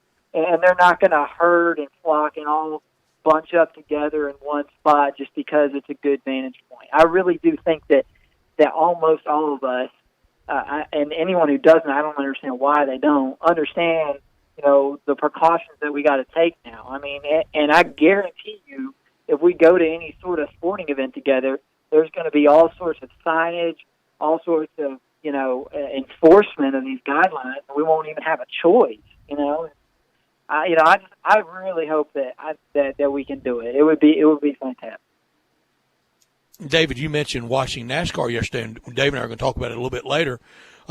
Just phenomenal ratings, biggest ratings they've had for a May event or anything non-Daytona 500 in years. People are really have the hunger for this. I think we're going to have the hunger to go, even with being guarded with social distancing, wearing face masks. That's fine with me. Heck, wearing gloves if we have to wear gloves out at TPC Southwind. Whatever we have to wear, I'll practically sign up for it. If we have to go in Neil Armstrong spacesuits, if they'll provide me one, I'll go to it. Do you? I want to see that. Do you think, David, that we play college football on the scheduled first full Saturday, which is September 5th. There are 9 games scheduled for Saturday, August 29th, and Notre Dame and Navy in Dublin remains out there. I can't imagine it would be played there, but do you think we have games September 5th? Yeah, I think so. I do. It seems to be trending more and more in that direction. And, First time I have. I don't want to. There's different sort of waves with this thing where we've gotten our hopes up. So right now, man, everywhere. I think our hopes are up. The state has started lifting some of the bans, and people have started getting back out. I think it's created that optimism. But and I'm not saying that I'm afraid of this or that you should stay home because of this. But a lot of the people are saying, that there's going to be this second wave. And if that is true, we don't know. Like, we haven't seen it yet. That's the only thing that could really, detract from this. And we'd be foolish to rule that out. But as things stand now, I do think that, that we are going to play college football that day. Will there be fans in the stands? That's a whole other question. But the possibility of the games at least being played, I think, is looking more and more likely. Well, that was my next question. Do we think, since we're throwing this stuff out here, do we think there will be people first week? Do we think there will be people, say, week 6? I don't know. I mean, I'm doubtful on that because if you think about places where it could spread, a gathering of tens of thousands of people tightly packed together, both in the stadium and beforehand. It seems like I just don't know if we're going to be there yet. I'd love to be wrong. I'd love to be wrong. I'm curious to know what you think, Stats. I'm skeptical of that, just because it just seems like a breeding ground for it. But again, look, a lot can change. I just don't feel like we're going to be there yet.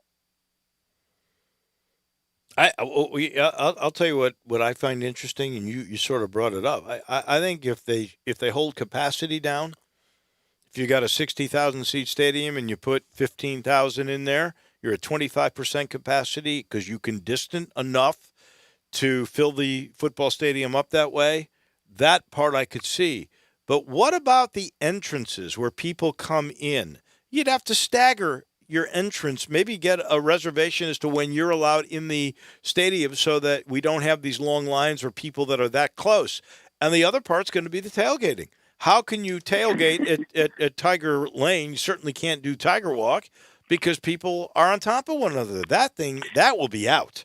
I think I look at this as an opportunity. It's an opportunity for fans to showcase their ingeniousness and orchestrate small-scale gatherings among their fans with their tailgate setups in their backyards. I mean, can you imagine some of the pictures that we're going to see if we have college football with no fans?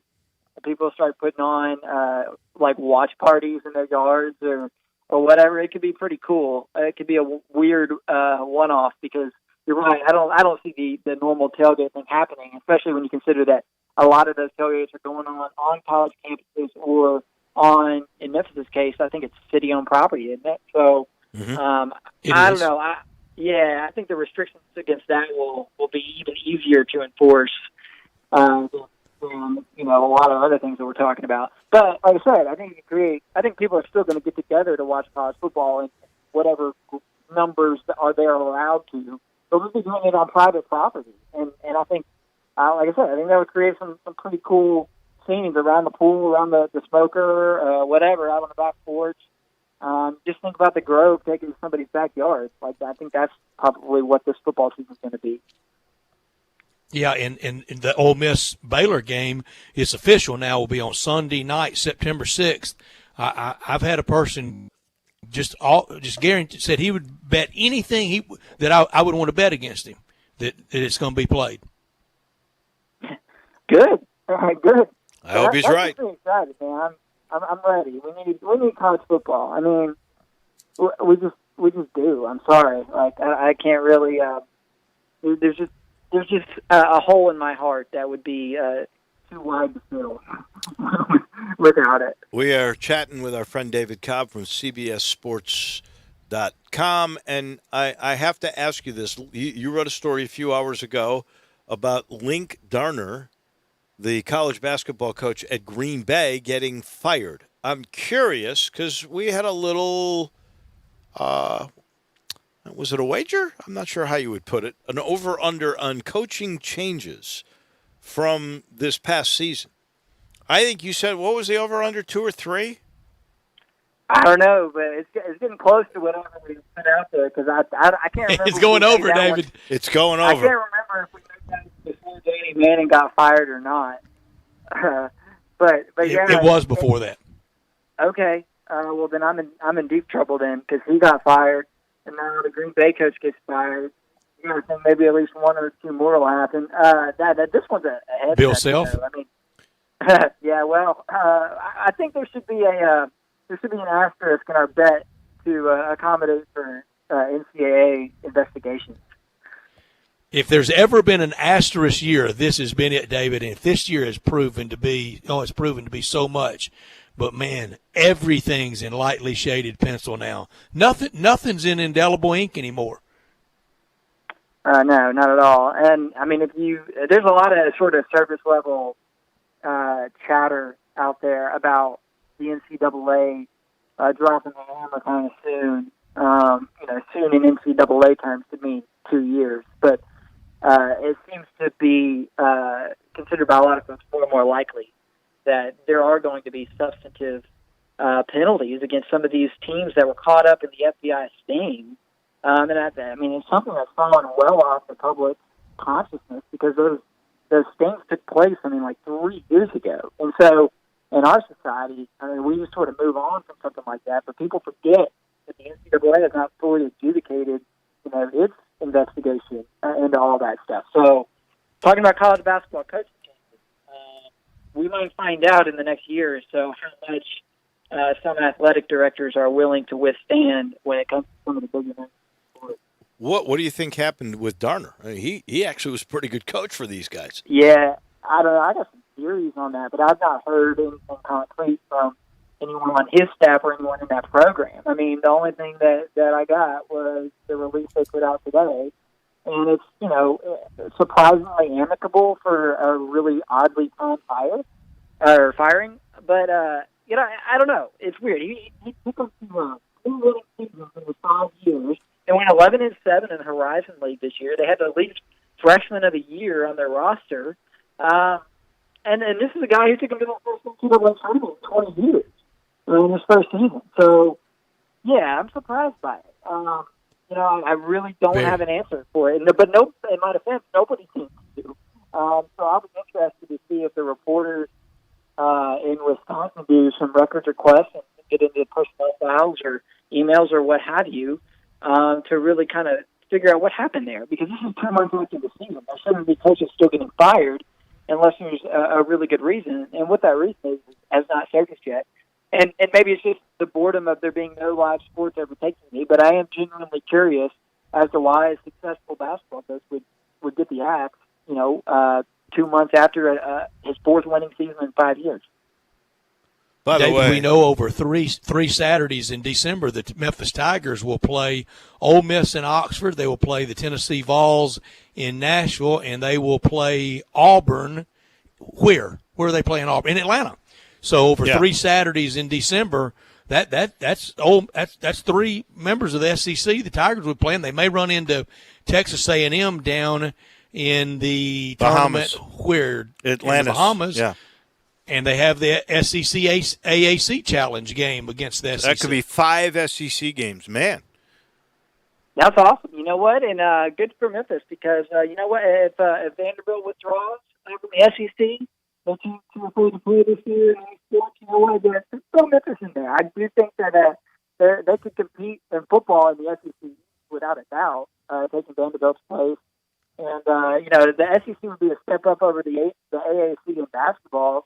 But, I mean, they would still be, even without these transfers eligible, middle of the pack, maybe, in the SEC. Let's do it. That's a fun hypothetical thought exercise. Well, that is something we've already toyed with for sure during the pandemic shows that we've been having. By the way, 2020 coaching changes, you said over-under was 3. You might have said 2. 23. Wait. I thought when we did that, we were saying from the date of whenever we made the bet. We did. Yeah, it hadn't been 23 cents that day, but it's been a bigger number than I thought would be. Hey, here's another hypothetical we're throwing out today. All right, you got to weigh in on it, David. The end of The Last Dance last night, and the Tiger special starts next Sunday on Golf Channel. Who's better at their sport, Tiger or Michael Jordan? Michael Jordan.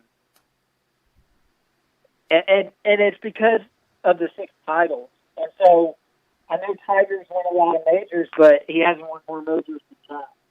And so, because I think the Tiger versus Jack debate has more merit to it than the LeBron versus Michael debate. And so, because that was Dave's Michael, point. That's a good point. Is the clear-cut top in the sport of all time. He gets the edge on Tiger because I think the debate is still out there on Tiger, and that book is not written yet. I mean, Tiger might still have a few more majors in him.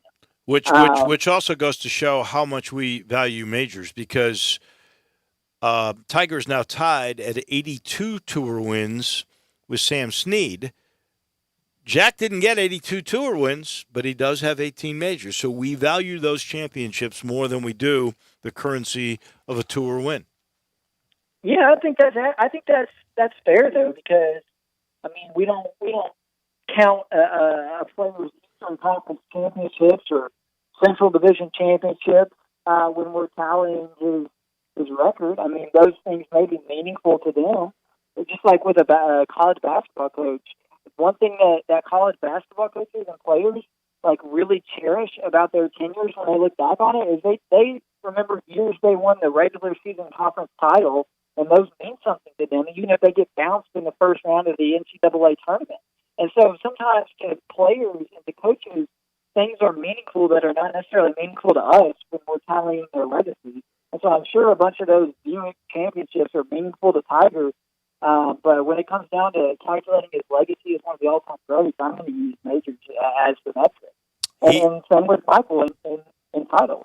He's our friend, David Cobb. We talk to him every Monday.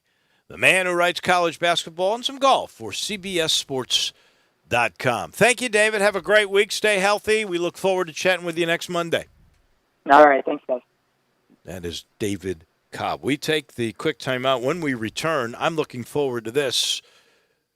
You never know what he's going to say, but it's always the truth. Doug Barron, senior PGA Tour golfer, is next. We are Sports 56 WHBQ. Listen to us daily on AM 560, 96.1 FM, or 87.7 FM. Did you know nearly 40% of men under 40 and over 75% of men over the age of 40 experience sexual performance concerns? At the Memphis Men's Clinic, their experienced physician performs a comprehensive evaluation that determines which specific issues may interfere with your sexual performance. These issues can vary and range from anxiety to medical issues, low testosterone, or erectile dysfunction. The Memphis Men's Clinic has evaluated hundreds of men of all ages over the years and reestablished a normal sexual life. The Memphis Men's Clinic will work aggressively to resolve issues and allow you to restore your sexual health and overall well-being. That's the Memphis way. If you're 20 years old or 90 years old, come and get cared for the Memphis way. Treatment that's based on your specific needs after a professional clinical evaluation by their experienced board-certified physician. Call the Memphis Men's Clinic today at 901-443-0475 or visit memphismensclinic.com. Attention doctors, nurses, law enforcement, firefighters, and EMT personnel. Infinity of Memphis wants to show their gratitude for what you've done and for what you do for our community. Right now, you can get your personal vehicle a mobile super synthetic or Mobile One oil and filter change for half price. That's only $32.50 or $49.99 respectively. Infinity of Memphis will also wash your car for free. Visit infinityofmemphis.com now to schedule your service. ID is required. If you could hear a DQ treat, what would it sound like? A Blizzard treat sounds like family board game night. A Sunday sounds like an indoor movie marathon. And a Fudge and Crunch cake sounds like a birthday wish come true. Ah, the sweet sound of treats. Use takeout or visit the DQ drive-thru for all your favorites. Thank you for making us part of your together. Now, more of Sports Time on Sports 56 with Wolo and Stats. This hour of Sports Time is brought to you by Homer Skelton Hyundai. Here once again are Dave Woloshin and Brad Norsworthy.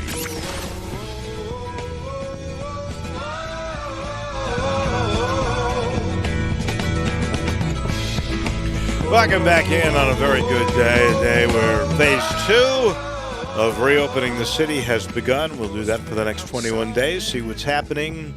Shelby County testing down, positivity stabilizing, lots of good factors here, that is for sure. And good news today from a company from Cambridge, Massachusetts called Moderna, where they are on it with a vaccine that so far seems to be very promising. The stock market went nuts over that big news today. So it has been outstanding so far. And one more, Dave. Yeah. And one more. And Mondays are typically quite slow for reporting fatalities because of the weekend flags. But Nate Silver at Nate Silver 538 reports 786. Lowest number of reported deaths. Don't want to marginalize anybody. 786 is almost more than you can imagine. That's a lot of people, but that's the lowest number in a day since March 30th. That is outstanding news for sure. So a lot of positivity today, and a guy who's always positive, Doug Barron's going to join us in a second. I'll let you know he's brought to you in part by the commissary, Germantown Commissary, Collierville Commissary, back and open. And now, if you go see Walker Taylor at either one of his restaurants, we're up to 50% capacity with phase 2 opening up. And you know he's very carefully distanced everybody. You will be greeted with a mask. I saw a picture of him greeting people into the Collierville store with a mask on. They are very serious about sanitation, and obviously they're very serious about their food. You can still take out, by the way, curbside at Germantown, drive-through in Collierville. It's the same great ribs, same great pulled shoulder, same great icebox lemon pie. By the way, he bakes his pies. It's not just the icebox lemon pie. Pecan pie with a little ice cream. I mean, all of them. It's outstanding. It's all very fresh. It is. It is fresh, and it's still happening. It's like your grandmother's making them. Oh, yeah. All you got to do is get to that little quaint area, Old Germantown, or you can go to the new one, Poplar and Houston Levy Road. Either commissary, open and serving for you. In the meantime, Doug Barron joins us now. Let's start with a little golf on TV this past weekend, actually just yesterday, where Rory McIlroy and DJ did a pretty good job. Dustin Johnson beating Ricky Fowler and Matthew Wolff, and it came down to a shootout. So, Doug, you couldn't have asked for much more than that, and we got to see what Seminole looks like. You know, I've only played Seminole twice, and it was amazing. But how you doing, by the way? I was still thinking about commissary while you were talking to me. So we both were, Doug. Yeah, I thought it was great. I actually read a bunch of negative stuff on social media. I was like, man, just to be able to watch 4 guys play golf again was amazing, I thought. I mean, it didn't matter what the golf was like. It was just the fact we got to watch something live. What were they negative about? I just read a bunch of stuff. Oh, they're, just the way they marked their ball. I mean, it was just a bunch of negative stuff on social media. I couldn't believe it. And I was like, I thought it was great. Those 4 guys donated their whole day to raise all that money. I thought it was amazing. And they did. They raised a whole bunch of money. I mean, Ricky Fowler's I love Ricky Fowler. He's my favorite golfer out there anyway. So, why is it you love Ricky Fowler? I just love the way he carries himself. I just like his personality. And he seems so genuine with people. I've met him a couple times in the locker room and at the St. Jude or now World Golf Championship, and he just seems very genuine. So he is, Doug. Several years ago, he was a gigantic fan. I can't remember the guy that was playing third base for the Redbirds then, but they were friends from Oklahoma State, and he's a gigantic Cardinals fan. He missed the cut on Friday afternoon.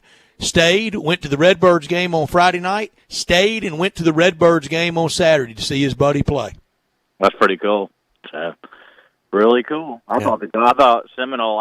When I played it, it had way more trees, but I really thought it was really cool to watch on TV. I mean, because those greens were just crazy. That's what got me. I thought those crown greens the way they are. I mean, if you don't know that's so awesome. what you're doing, you can putt off greens real easy. Yeah, I've always said, Seminole has always been in my top 5 to play, and at least people get to see it now and make that judgment. And of course, there were a lot more trees when I played it back in the 90s, a bunch, but it was cool to watch. I had a blast. So, Doug, when it was fun to watch. Yeah, when we were talking the other day, I asked you if you had one golf course to play, 18 holes. You're healthy, but it's your last 18. Where would you play? What would the course be? Man, it'd be hard not to go. It'd be hard not to go to Cypress Point or Pebble Beach just because the scenery is just breathtaking. Mm-hmm. I mean. Every hole at those two courses just takes your breath away. So that would be either one of those courses. Pebble Beach, I guess, So not Augusta. Well, I mean, it'd be hard to argue that too. I mean, but if I just had my last choice, if I knew it was my last round of my life, I'd probably just take Pebble Beach. Of course, California may be closed by the time I die, so you never know. Dave, are we going to do it to Doug? Or are we going to ask him the Shelby County question, or are we not going to do a friend like I'm not that in Shelby County. I'm about to throw a fishing rod out here in Florida. So no, we were going to ask about that one golf course in Shelby County, but if you don't want to make anybody mad, we're not going to do that to you. I'll be glad to do that. I'll be glad. So if it's your last round in Shelby County, what's your course?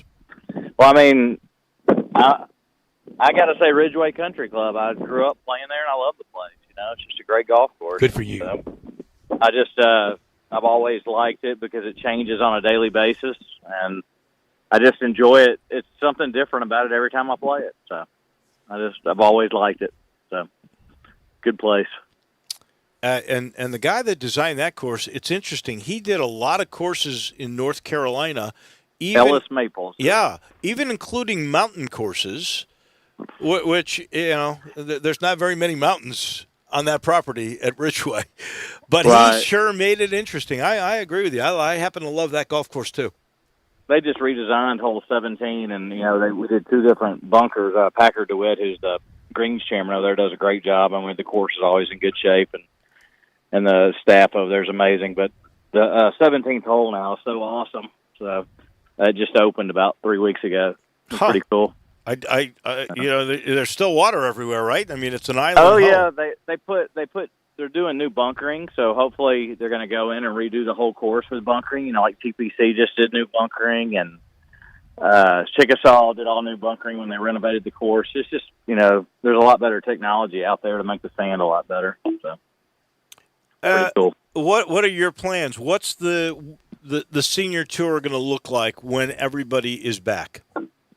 Well, there's not going to be a Charles Schwab. I think you read the other day. There's not going to be a Charles Schwab Cup champion this year, but they're going to make it a 2-year deal. So if I was exempt starting this year, I'll be exempt for next year automatically. So that's a nice thing. So we've got 13 more events. I foresee another 1 or 2 getting canceled. For example, I see the one at Pebble Beach getting canceled because I don't think California will be open by then. And so we'll probably have 12 events left this year, and then we will play for the Charles Schwab Cup championship next year. So it'll be a 2-year culmination of a champion, which I think is pretty cool. Because if you think about it, and Doug, we got to get Dave to quit calling it the senior tour. It's the Champions Tour, Dave. It's the Champions Tour. Doug is no senior. Oh man, so that's their plan. They're not going to have a Q school for the Champions Tour this year.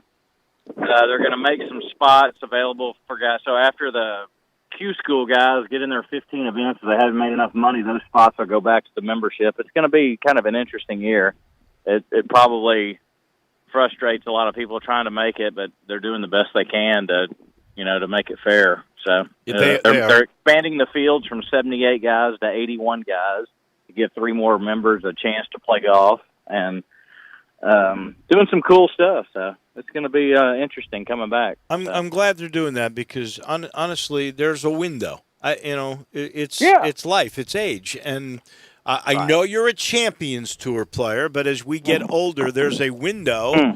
There have been people Hale Irwin and Bernard Langer that seem to be oblivious to aging whatsoever. But for the most part, there's a window from about, what would you say, 50, 58, where you really I would can say cash 50 in? to 50. I'd say 50 to 58. I mean, unless you can just say super fit, but I mean, it's so hard to keep your body, working. I just had knee surgery 2 weeks ago. I went ahead and had it done since I knew we weren't starting until July. So I just started chipping and putting about 5 days ago, but it was a meniscus tear, and 2 of them actually. So, I mean, it's amazing. The guys that seem to make it are the ones that don't have all these crazy injuries. So, but even Bernhard Langer struggles. He can't put his right arm above his head. It's crazy. He amazes me every time I see him. Wow, So, I would never have guessed. Crazy. That. Oh, yeah, he's cool. He's a good man. It is. So. And yesterday, Matthew Wolff, I don't know if he had many shots off of sod. It was mostly sand, but it was a good primer for next week. What are you expecting when we see TB12 and Phil Mickelson against Tiger and Peyton?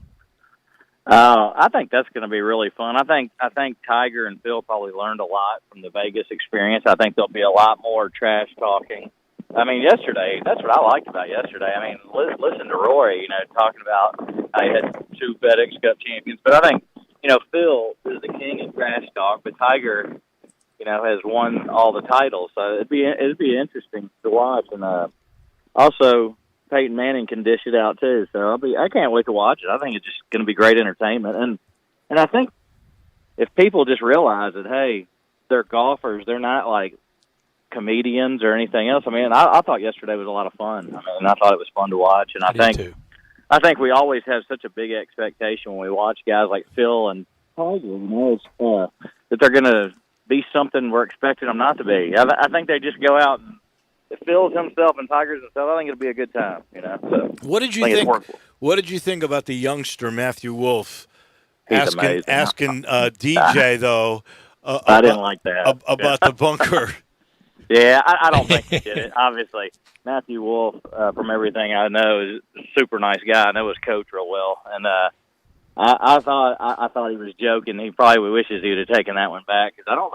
That's one time DJ didn't look like he was real happy about that statement. I don't think he was. Yeah, I wouldn't want to. But I don't think. Like I said, I don't think he said it maliciously. I think it just may have spoke a little too soon. I think we've all done that in our life. So. Yes, we have, Doug. That swing of Matthew Wolff, man, would you ever try to teach that? I would to a kid, absolutely, because there's a reason he gets 130 miles of clubhead speed. I mean, I went out and spent 3 days with his coach and watched him teach 30 lessons, and he teaches his kids, a lot of kids, similar to that. But Matthew Wolff came to George Gankus, his teacher, swinging like that, and that's kind of what George teaches anyways, and it's pretty interesting. It's how you can get more clubhead speed. You put the club as far off plane as you can, and so it's got to speed up to get back on plane. And there's a reason he gets 130 miles of clubhead speed. I would never teach a guy my age or a guy at 40, but I would teach a young kid how to play that way because his swing's awesome. Ricky Fowler's and Dustin Johnson's don't exactly look, orthodox on TV, so. Would you teach your son that swing? Well, I kind of teach both of my sons. Actually, my youngest son's getting a lesson from Jonathan Platt at Southwind tomorrow because I'm out of town. I've got my oldest son. I would, but I started them kind of traditionally, so I wouldn't change them at this point. They both play golf, so they both play golf for fun. My youngest is a really good tennis player in our state, but my oldest, he's got a pretty good little swing, but I didn't teach either one of them that method. It's a method to teach, and I didn't teach them. I didn't really have aspirations of my kid being competitive golfers. Now I have taught people to do some of the stuff that Matthew Wolff does because, like I said, it can create speed. If someone's lacking speed, you can create speed fast for somebody. So. Interesting. I never realized. So that wasn't just some homemade thing. He actually was taught that swing.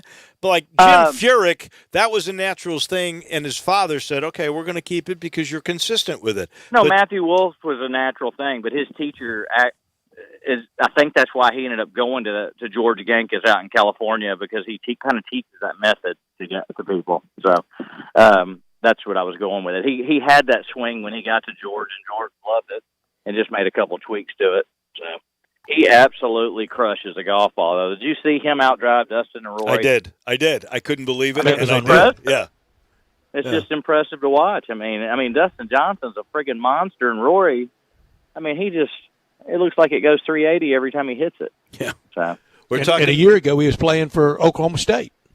It's unbelievable. He's only Then 21. He's only 21 years old, for goodness sakes. Well, won on tour last year. That's what I'm so amazed with this younger generation. There's something going on good with teaching and the coaching as young kids, because these kids come out and they're ready. I mean, like we used to get like Tiger or Justin Leonard or Phil Mickelson. You used to get a couple a year, and it took me till I was 27 to get on tour. I think McKeel, it took him till he was 23 or 4 his first time. But I mean, it's tough to get out there, and they do it. Man, they're ready to play. The college golf's like a pro golf tour now. So that is a good point. So programs like Texas, Oklahoma State, that are perennially getting the best players. Would you say that is equivalent to playing like the Hooters Tour, or not the Hooters Tour? Oh, I would say it's equivalent to playing the Corn Ferry. Corn Ferry. I meant that. Corn Ferry. Wow. I mean, I played with Braden Thornberry last weekend. I mean, he's amazing. I played 45 holes with him. So I made him step back a tee, though. So that was fun. He's a great kid. He's going to make millions of dollars too. He swings at it kind of different, kind of in that manner of Matthew Wolff, and he just hits it. He hits it so far. It's so fun to watch these kids, man. So, and he putts like Lauren Roberts. That's what's amazing. So he's going to make a bunch of money playing golf. All right, when are you back? When do you start again? We start the 4th week of July in Flint, Michigan. So that's the same week as the WGC. Yep. Yes, sir. So I'm gonna miss it 2 years in a row. So, but I got to go make a living. I'm ready to play golf again. I'm actually excited about golf. I'm pain-free in my knee. I've been pain-free since my surgery, and I'm excited about it. So, well, we'll catch up with you really soon, probably right before the WGC and before you start. We love picking your brain. Absolutely. All right, anytime, Doug. guys. Thanks for having me. Thank you, Thank you. Go fish. We'll see you guys. Go fish. All right, bye. Doug Barron, a man of many talents. Go catch. Go catch. Go catch. Go That's catch. Exactly right. Yeah, I love that. That was fun, catching up with Doug. All right, so you've got numbers, right? You're going to give us those numbers in a second? Tons. All right. We will blow out numbers for NASCAR. I didn't watch a lap. We will do that in a second. I'll let you know this portion of the show is brought to you by Conway. Conway Services, heating, cooling, plumbing, electric, and, of course, the 16-point Energy Saver Super Tune-Up. And now they give you free leak coverage. They're checking for leaks, and they go throughout your system. But it's more than that. It's they come in, they replace your filter. And they're, by the way, going to put the little slippers on, and they're all wearing masks now, and they're wearing gloves. They're very careful, and they're going to come in, and they'll discard of your old, dusty filter. They're going to put a new one in. And then they're going to really take your system apart, tune all 16 pieces up. Then they go outside, and they work on the outside unit, and they call that like taking your outside system to the car wash. They get all the dirt and the leaves and the grime. They even put a little Teflon coating on the blade of the fan so you're ready for the hot summer sun.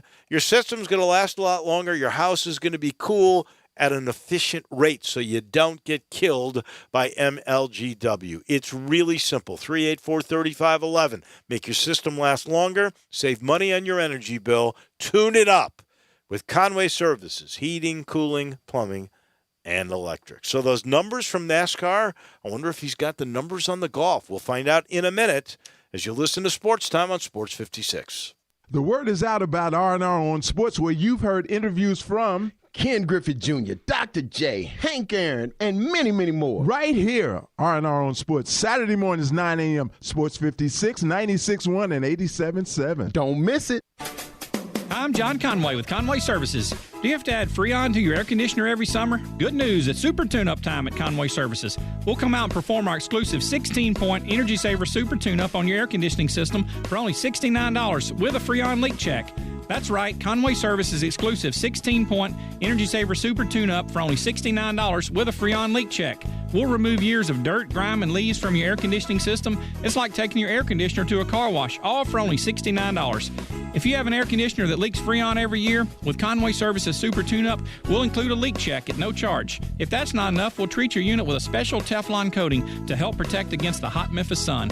So call Conway Services, the Mid-South's premier heating, cooling, plumbing, and electric service company at 384-3511. Call this week and we'll perform your Super Tune-Up for only $57. Call 384-3511. Conway Services. Call Conway today.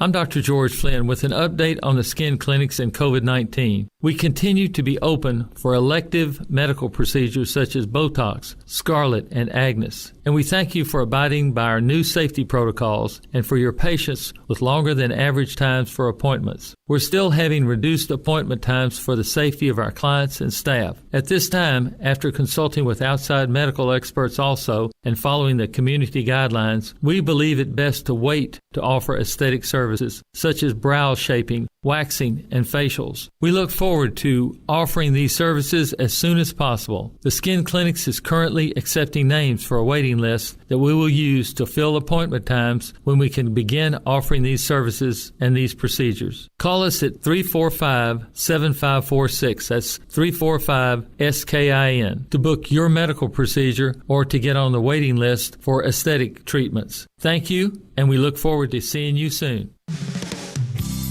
DeSoto Auto Sales specializes in late model cars with low mileage. They have the highest standards in the car industry. All of their cars are test-driven, checked out from head to toe. Unlimited inventory, every make and model. And if it's not on the lot, they'll find it for you. Walk in the door of DeSoto Auto Sales, 5704 Goodman Road. Within 45 minutes, you can test your car, get credit approval, and finish paperwork within an hour. No shortcuts at DeSoto Auto Sales. Kind, courteous employees, a down-home environment. DeSoto Auto Sales cares about your time. Lowest prices in a 350-mile radius. We're living in a world today where time does matter. Visit them online. Check out their referrals. DeSotoAutosales.com. Very proud to serve DeSoto County and other surrounding areas. DeSoto Auto Sales, 5704 Goodman Road. Call 662-890-7184. 662-890-7184. Come on down to DeSoto Auto Sales. Now, more of Sports Time on Sports 56 with Wolo and Stats. This hour of Sports Time is brought to you by Homer Skelton Hyundai. Here once again are Dave Woloshin and Brad Norsworthy.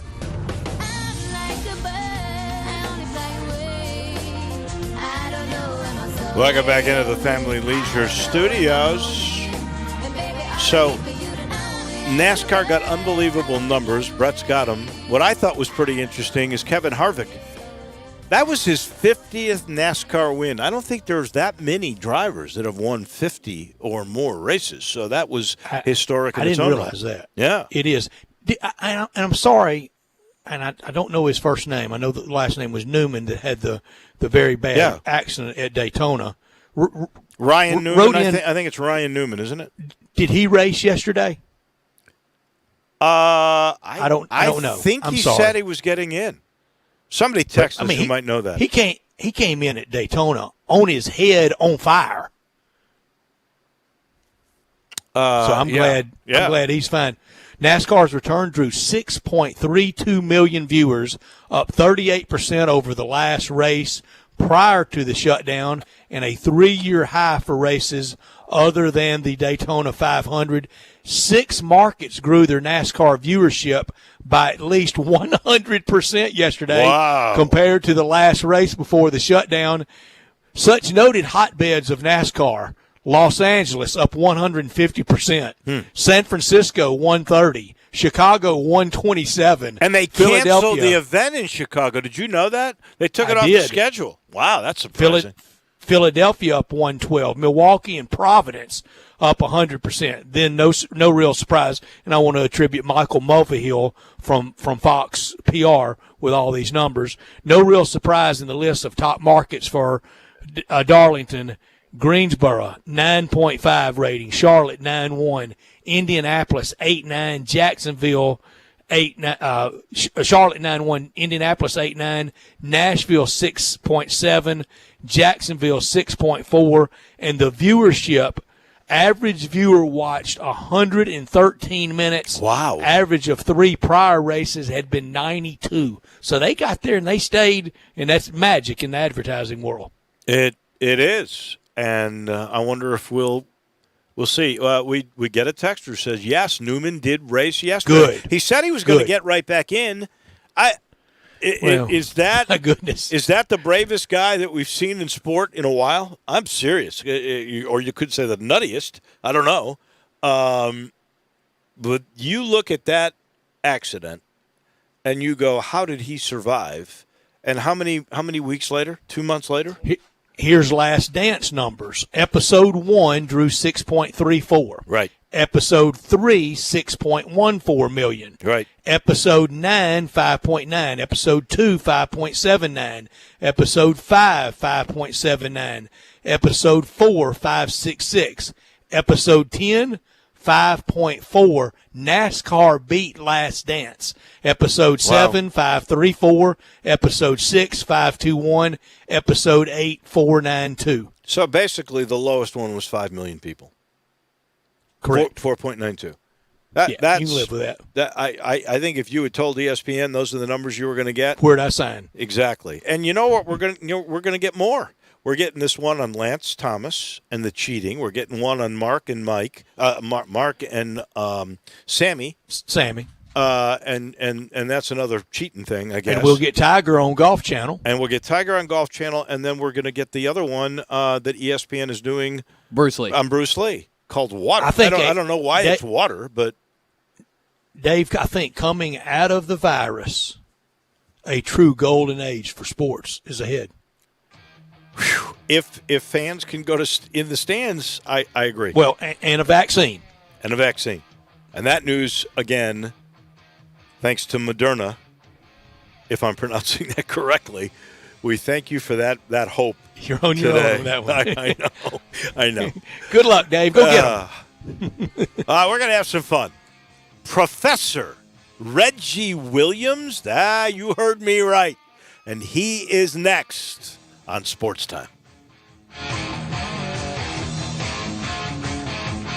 Hi, I'm Troy Fiveash, owner of Fiveash Roofing. Do you have any idea why I never speak the way I am right now? It's because if you're honest, sincere, and knowledgeable, you do not need fast-talking, high-energy, gimmick-promising advertising to get a customer's attention. Speaking of that, how do you think companies can offer huge rebates and giveaways when you use their services or buy their products? By overcharging you in the first place, that's how. Fiveash Roofing doesn't operate that way. It's misleading and dishonest. When I provide a customer with the best products and the best service possible and do it at a fair price, why would I need gimmicks to sell it? Best products, best warranties, and best service possible. That's all we offer. Well, that and financing. Fiveash Roofing, proud partner of the Memphis Tigers and the official roofer of the Memphis Tigers home team. Fiveash Roofing, fair, honest, and ethical. 367-0050 or memphisroofer.com. 367-0050 or memphisroofer.com. Fiveash Roofing, it's what we do. We're here for you. Looking for a great place to deposit your money? Try First Bank. Competitive CD rates, a money market that moves with Wall Street prime and interest-bearing checking account options. Not to mention their friendly bankers who make decisions locally. To find out more, stop by one of First Bank's 3 local branches. 6482 Poplar Avenue, just east of International Paper. 8398 Highway 64 across from Wolf Chase. And 6280 Highway 64 in Oakland.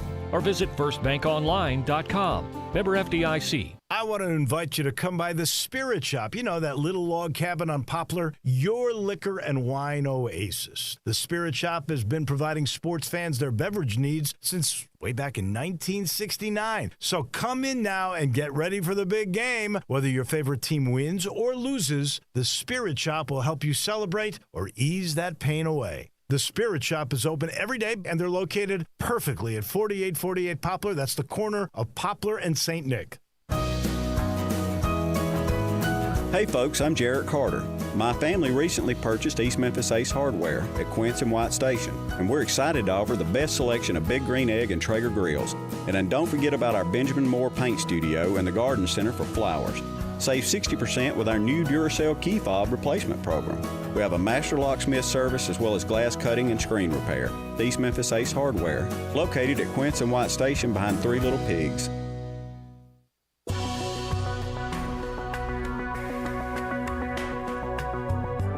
Plasma donations are needed now more than ever, and you can make a difference during these unprecedented times. Plasma Biological Services is seeking healthy donors as well as those who have fully recovered from COVID-19. Your plasma may be used to help those still fighting the virus. If you have tested positive for COVID-19 and have fully recovered, please call 866-END-CV19 or go to grifolsplasma.com. That's GRIFOLS plasma.com today to see how your plasma can help save others that are hospitalized with COVID-19 and if you are eligible to donate. All donors will be compensated for their time. Please call 866-END-CV19 or go to grifolsplasma.com.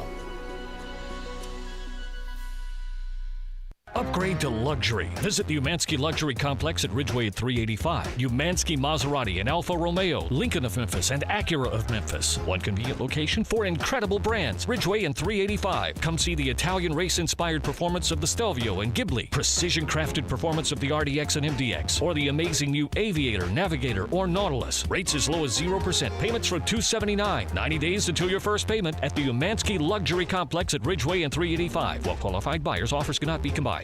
Life's biggest decisions usually come down to numbers. At the University of Memphis Global, we have 20 years of experience offering quality online education. You can choose from more than 100 online graduate and undergraduate programs. We are ranked the #1 online college in Tennessee and top 5 in the Mid-South. We have just one focus, you.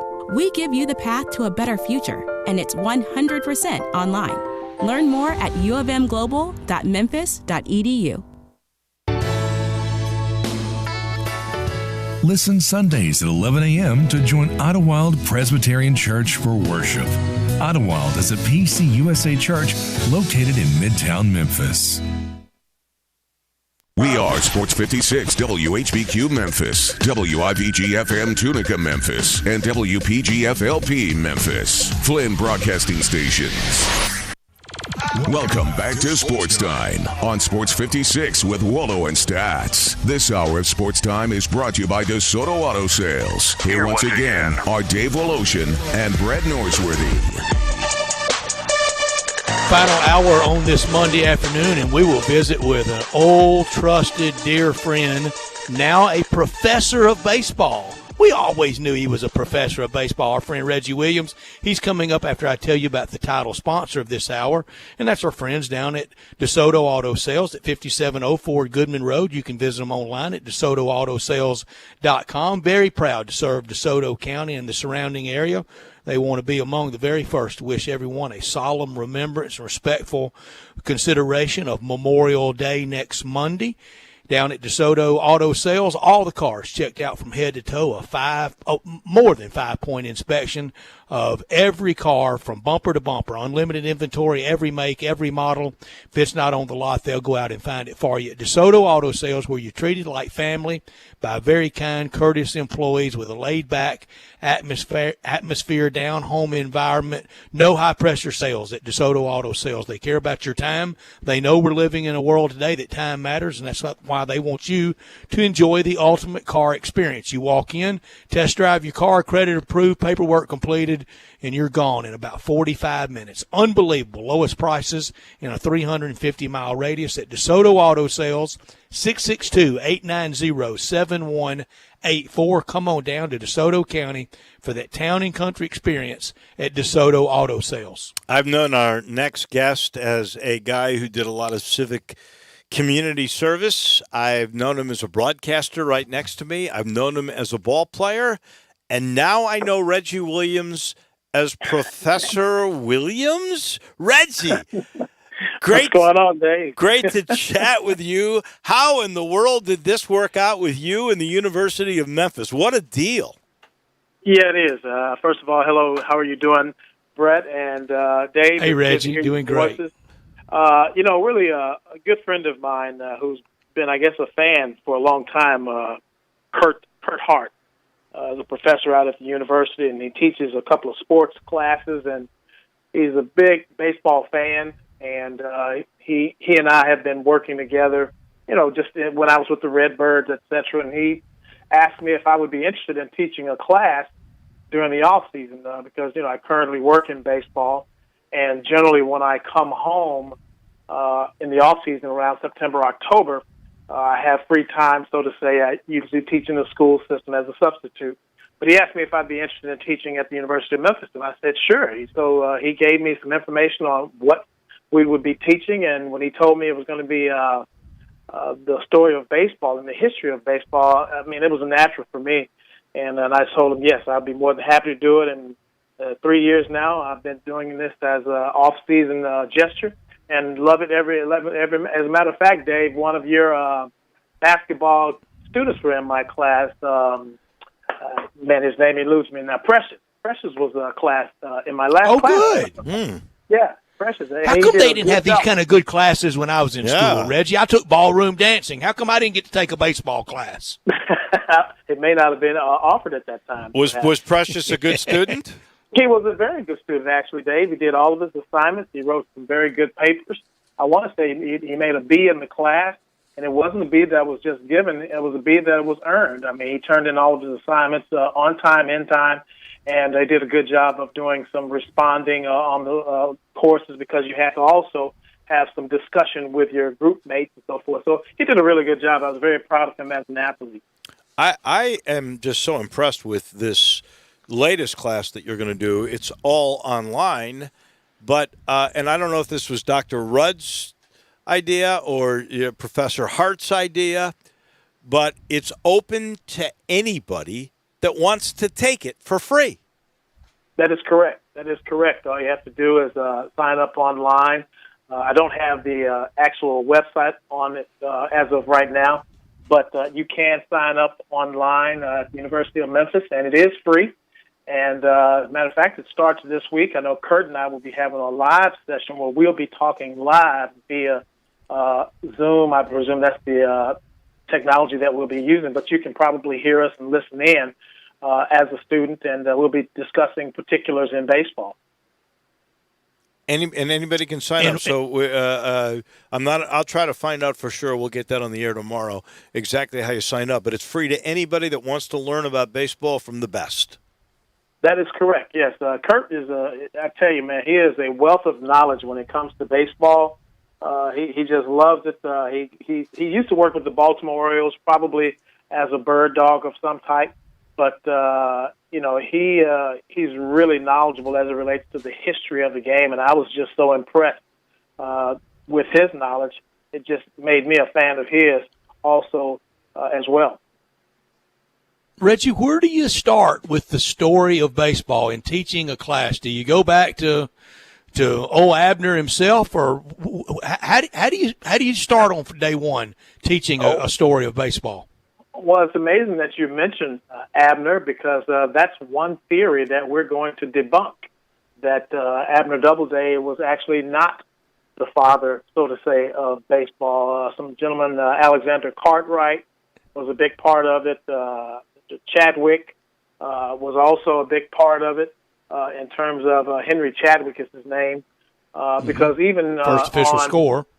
That's correct, the first official score. Even on Abner Doubleday's tombstone, I don't think anything was mentioned about him being the father. I believe even in his writings, he never really took credit for being the father of baseball. So we're going to talk about that and try to get some of those myths cleared up and things like that. But we're going to start from the inception of the game, how it started in the northeastern part of the country, how a lot of farmers and coal miners, people who really didn't want to do that as a living, came into the sport, and how it started really. The name Rounders was the first name, so to say, kind of a form of cricket.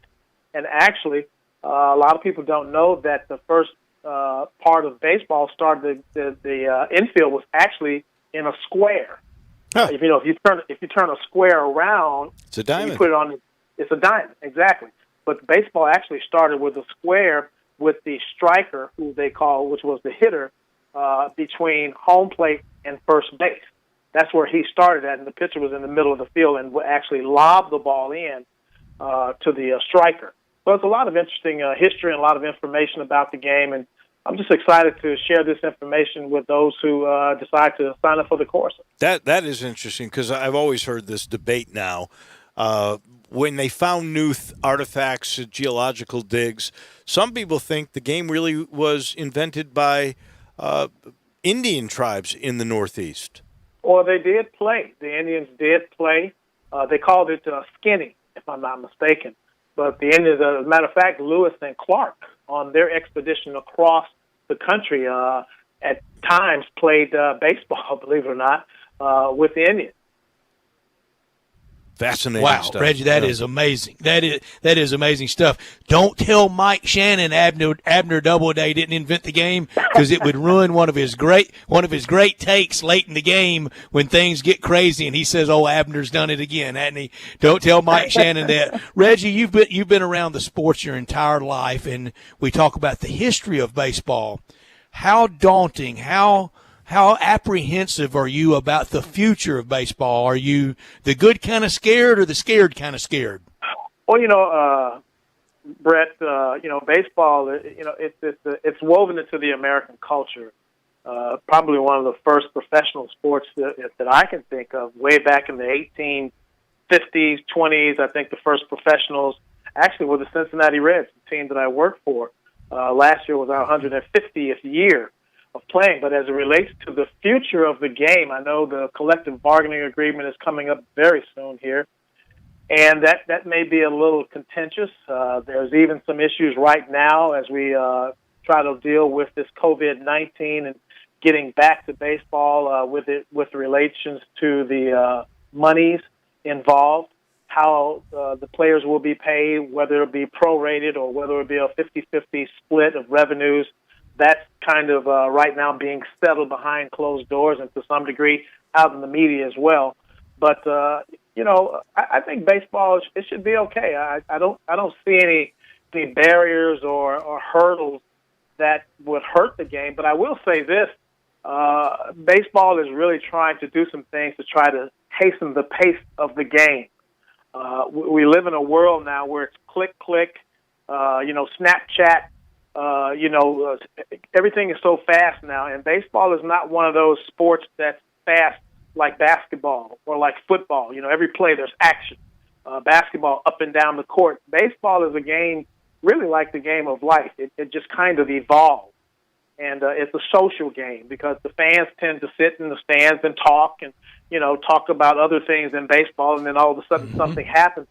But I think what they're trying to do is trying to get the game to speed up, because the younger people, which are going to be a big part of the future of the game, are going to be important fans if we can get them to stay a part of the game. So that's why they're talking about the clock in baseball, things like that. Hitters have to be in the box a certain amount of time. So those things will be very important as it relates to the sustenance of the game surviving itself.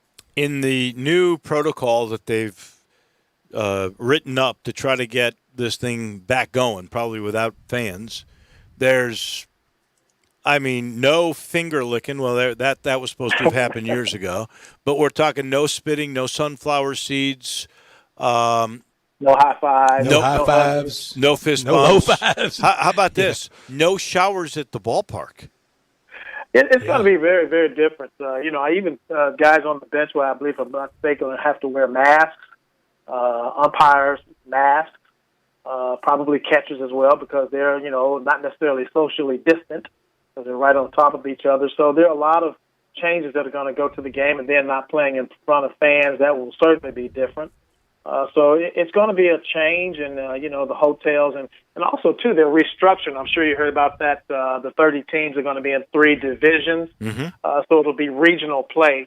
The East Coast, the middle of the country, so to say, the Central Division, and then the West Coast. And those teams will play one another up and down the coast and up and down the central part of the country. As far as the playoff design, I don't know if they've come to any details on that. I haven't seen any. That doesn't mean they haven't come up with any. Reggie, these negotiations right now, do you think that's a good sign that they're really mum, that's all quiet? Do you think they're really hashing it out and not trying to do it out in the media? Because it scares me a little bit how very clandestine it's gone. Yeah, it has seemed to have taken a quiet phase right now. Commissioner, he's optimistic about it. As someone in the game, I'm hopeful because there are some players that have voiced some concern about playing, not only with the virus but also with regard to the pay. So hopefully, Brett, hopefully the quietness means that they're hard at work, really working out some of the details that will get America's pastime back on the field. What do you think would be the hardest part of all this? The masks in the dugout, or no fans? I mean, because players get jacked up and concentrate more when there is crowds that are out there and they're trying to do their job. I mean, what's the weirdest thing going to be here? I think, really, just to be honest with you, is just the social distancing part of the game, the connection to one another. I mean, you get fired up when the guy gets the big base hit. You want to go and high five, because usually that's traditional. Guy come in the dugout, everybody is high fiving them, fist bumping, or some hugs here or there, depending on the quality of the hit. And so I think that's going to be a change. I mean, you come in, there are times when guys will hit a home run, and some of the younger players, they'll give the guy, even at the major league level, when they're having fun, they'll give a guy the silent treatment. Right. When he comes in the dugout, nobody gets up, nobody cheers. But, something like that is going to have to happen on a consistent basis.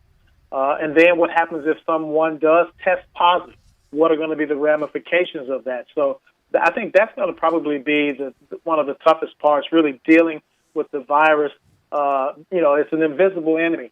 And just the fact that we're trying to play amidst those kinds of conditions, that's going to be challenging for the players, because that's not natural. That's not the norm in baseball, or any sport for that matter, but certainly in baseball, because it's such an emotional game. You mentioned your most recent affiliation with the proud franchise of the Cincinnati Reds, the original franchise. It's the reason why most years on opening day they go right. Proud franchise.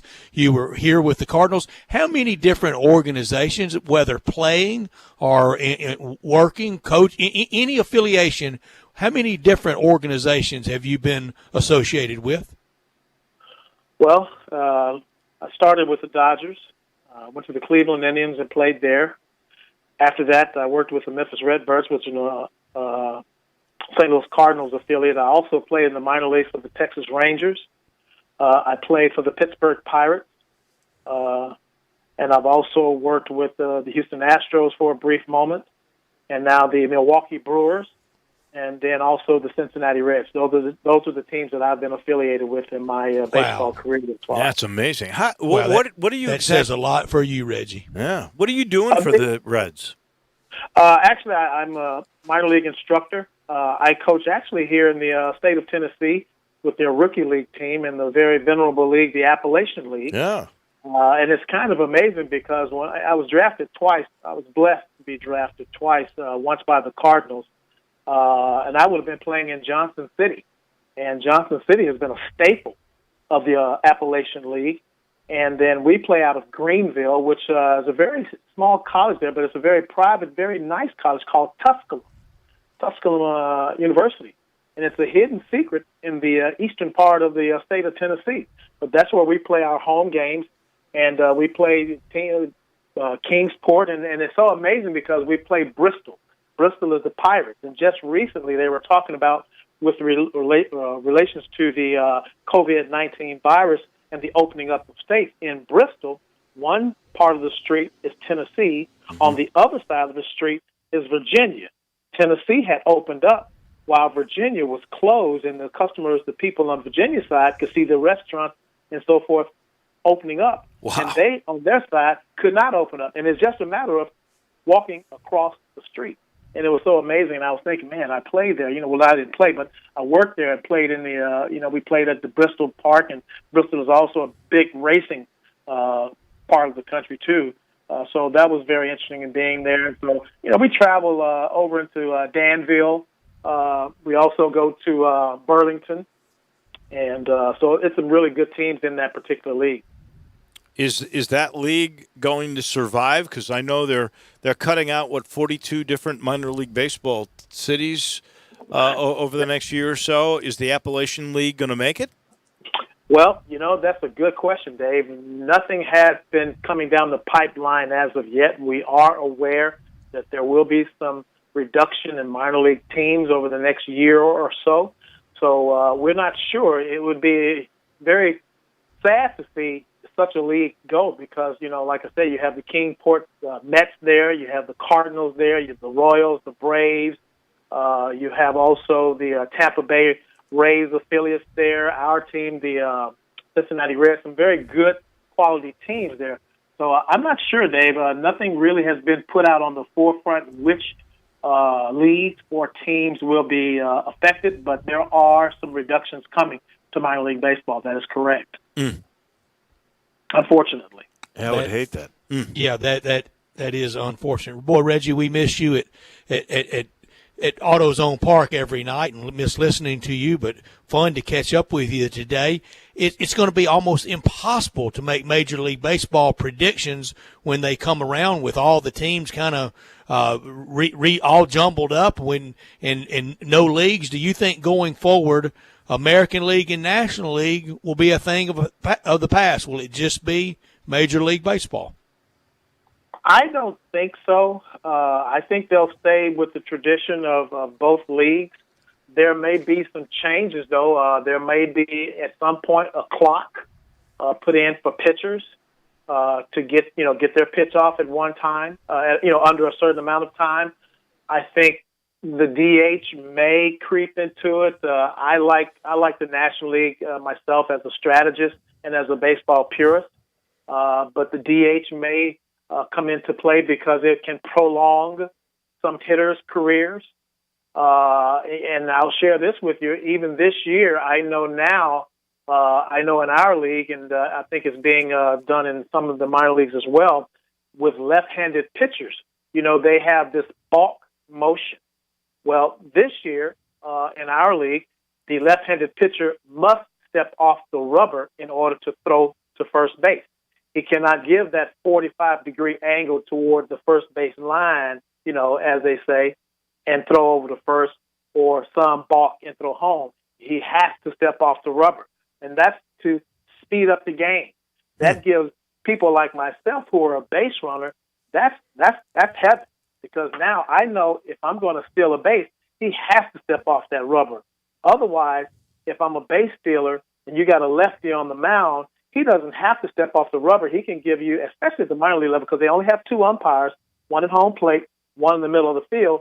They can't see that ball move, so it's not as advantageous as a base runner. But now with the left-handed pitcher having to step off the rubber, he has to throw over. As soon as he picks his leg up, I'm gone. Or as soon as I see that hand go up, I'm gone. Not so much in current baseball where he can bring his hands up and still throw over and pick you off. So that's going to be a huge advantage, I think, for base runners. They've experimented at your level with that clock, haven't they? Where they're really keeping track? In the Sally League, they did something like that. As a matter of fact, believe it or not, you could steal first base in that league, which is crazy.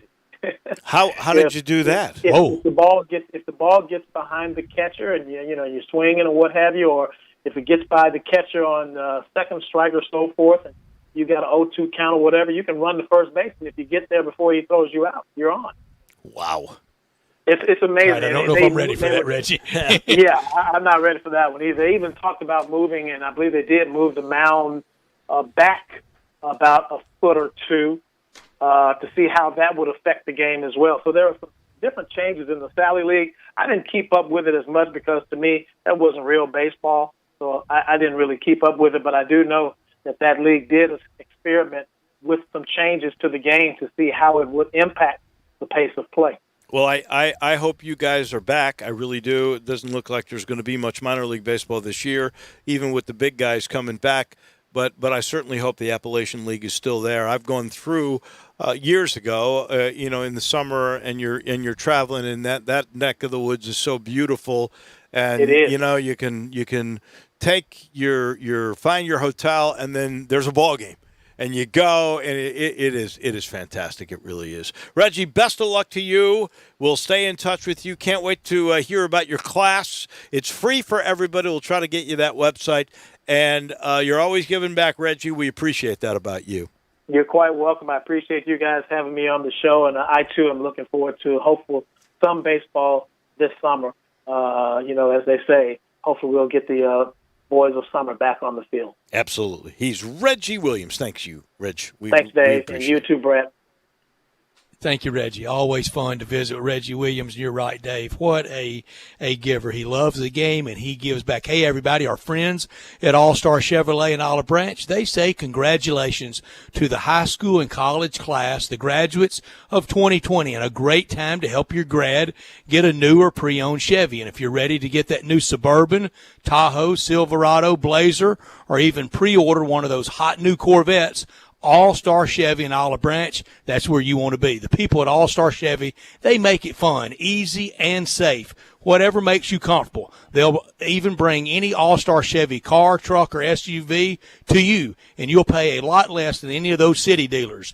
GM's financing can mean no payments for 4 months, no payments for 4 months, and 0 interest for 84 months. Any new Equinox or Silverado, thousands in cash back with Blazers, Silverados, and more. Everybody at All-Star Chevy, they have one job. Make sure you get a better deal, have more fun, and do it in a record time. And all the vehicles sanitize everything safe for you. They even pick up and deliver for maintenance and service. Remember, it's not South Haven, it's not Mount Moriah or Collierville or the Pike. It's got to be Olive Branch. Find new roads to All-Star Chevy today or go to allstarautogroup.com. This portion of the program also brought to you by the Butcher Shop, and they've got this new $100 family meal for four. 4 famous Butcher Shop entrees served with salad, baked potato, and French bread for $100. 4 homemade desserts come with it, too. With ice cream, you can get cheesecake or brownie, all for $100. You can choose between a strip steak, Atlantic salmon, or 2 marinated chicken breasts, which I've been eating a bunch of their chicken breasts. They are fantastic. You can do upgrades to ribeye. You can do filet mignon if you would like a little bit more per entree. All available curbside, 4:30 to 8. All you got to do is call 757-4244. Tell them you're coming for the family meal, and you'll be there. They'll bring it out to you. You will love it. They're always innovating, and here's the one thing that's always a fact. It's delicious food at the Butcher Shop. Back in a minute. When we do return, we will chat or play for you a replay of the discussion that we had with Megan Nichols. She, of course, is the managing editor of the Memphis Business Journal, and she is next. Take Sports 56 with you on your phone or tablet. Download our official Sports 56 app today. Life's biggest decisions usually come down to numbers. At the University of Memphis Global, we have 20 years of experience offering quality online education. You can choose from more than 100 online graduate and undergraduate programs. We are ranked the #1 online college in Tennessee and top 5 in the Mid-South. We have just one focus, you. We give you the path to a better future, and it's 100% online. Learn more at uofmglobal.memphis.edu. Eat well and stay healthy with Sweetgrass Next Door's to-go and delivery service. From shrimp and grits to pork chops to chocolate chip cookies and more, feed your need. Located in the heart of Cooper Young Midtown, Sweetgrass Next Door makes for an easy to-go, pickup, and delivers to all of Midtown, most of downtown, and even East Memphis locations. For more information, visit online sweetgrassmemphis.com or call 901-278-0278 to place your order today. Whether you're working remotely, taking web classes, binge-watching TV, or gaming, Dell is here to help you find the right tech.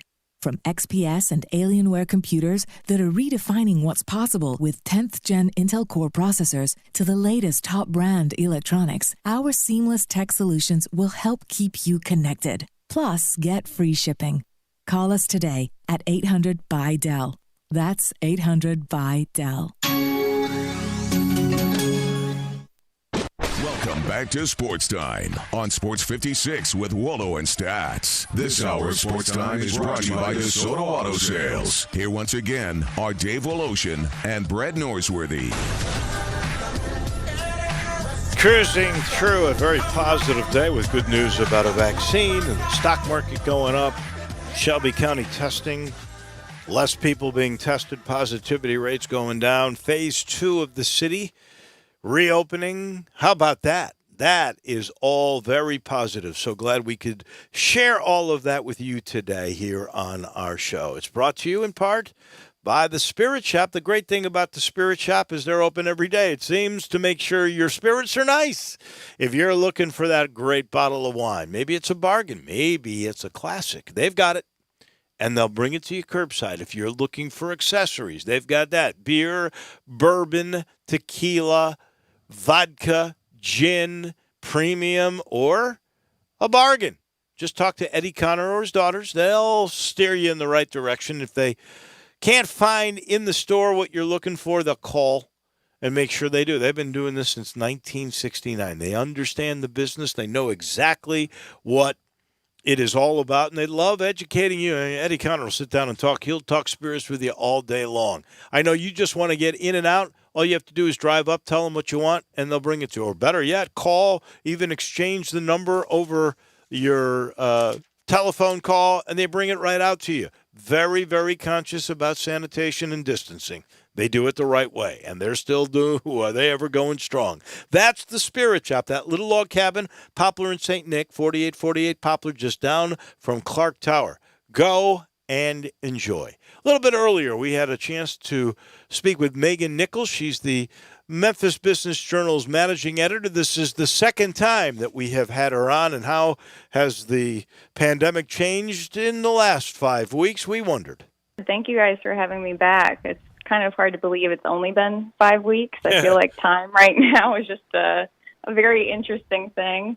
But no, I mean, our team, we're doing well. I'm not going to lie, being, dealing with COVID every day, all day long, it's a lot, it's taxing, but our team has stepped up in an unprecedented fashion. And I think right now, our work just seems to have so much more purpose than, maybe it normally would. So, I think our whole goal is just to bring our readers information every single day that can essentially help them navigate these, unprecedented times, help them survive as business leaders. And, I've just been really impressed with how my reporters have been able to do that, and just the effort that they've put forth every single day. It's been really cool to see that here locally.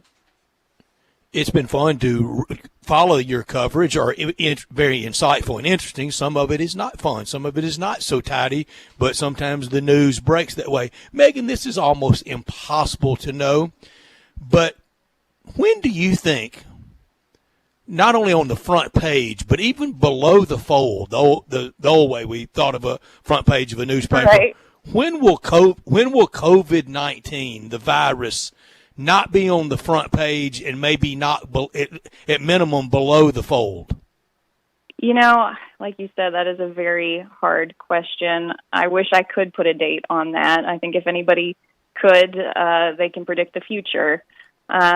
I don't think, we're even close to that point. I think this is going to drive our stories and our news cycle for a lot longer to come. I would suspect many months. I will say I have noticed the past maybe 2 weeks a little bit more, just in terms of, maybe a new restaurant being announced, or a new store, or some project going forward. So I think that's a positive that's totally unrelated to COVID. So I think slowly we'll start to see, a little bit more of that, a little bit more of that.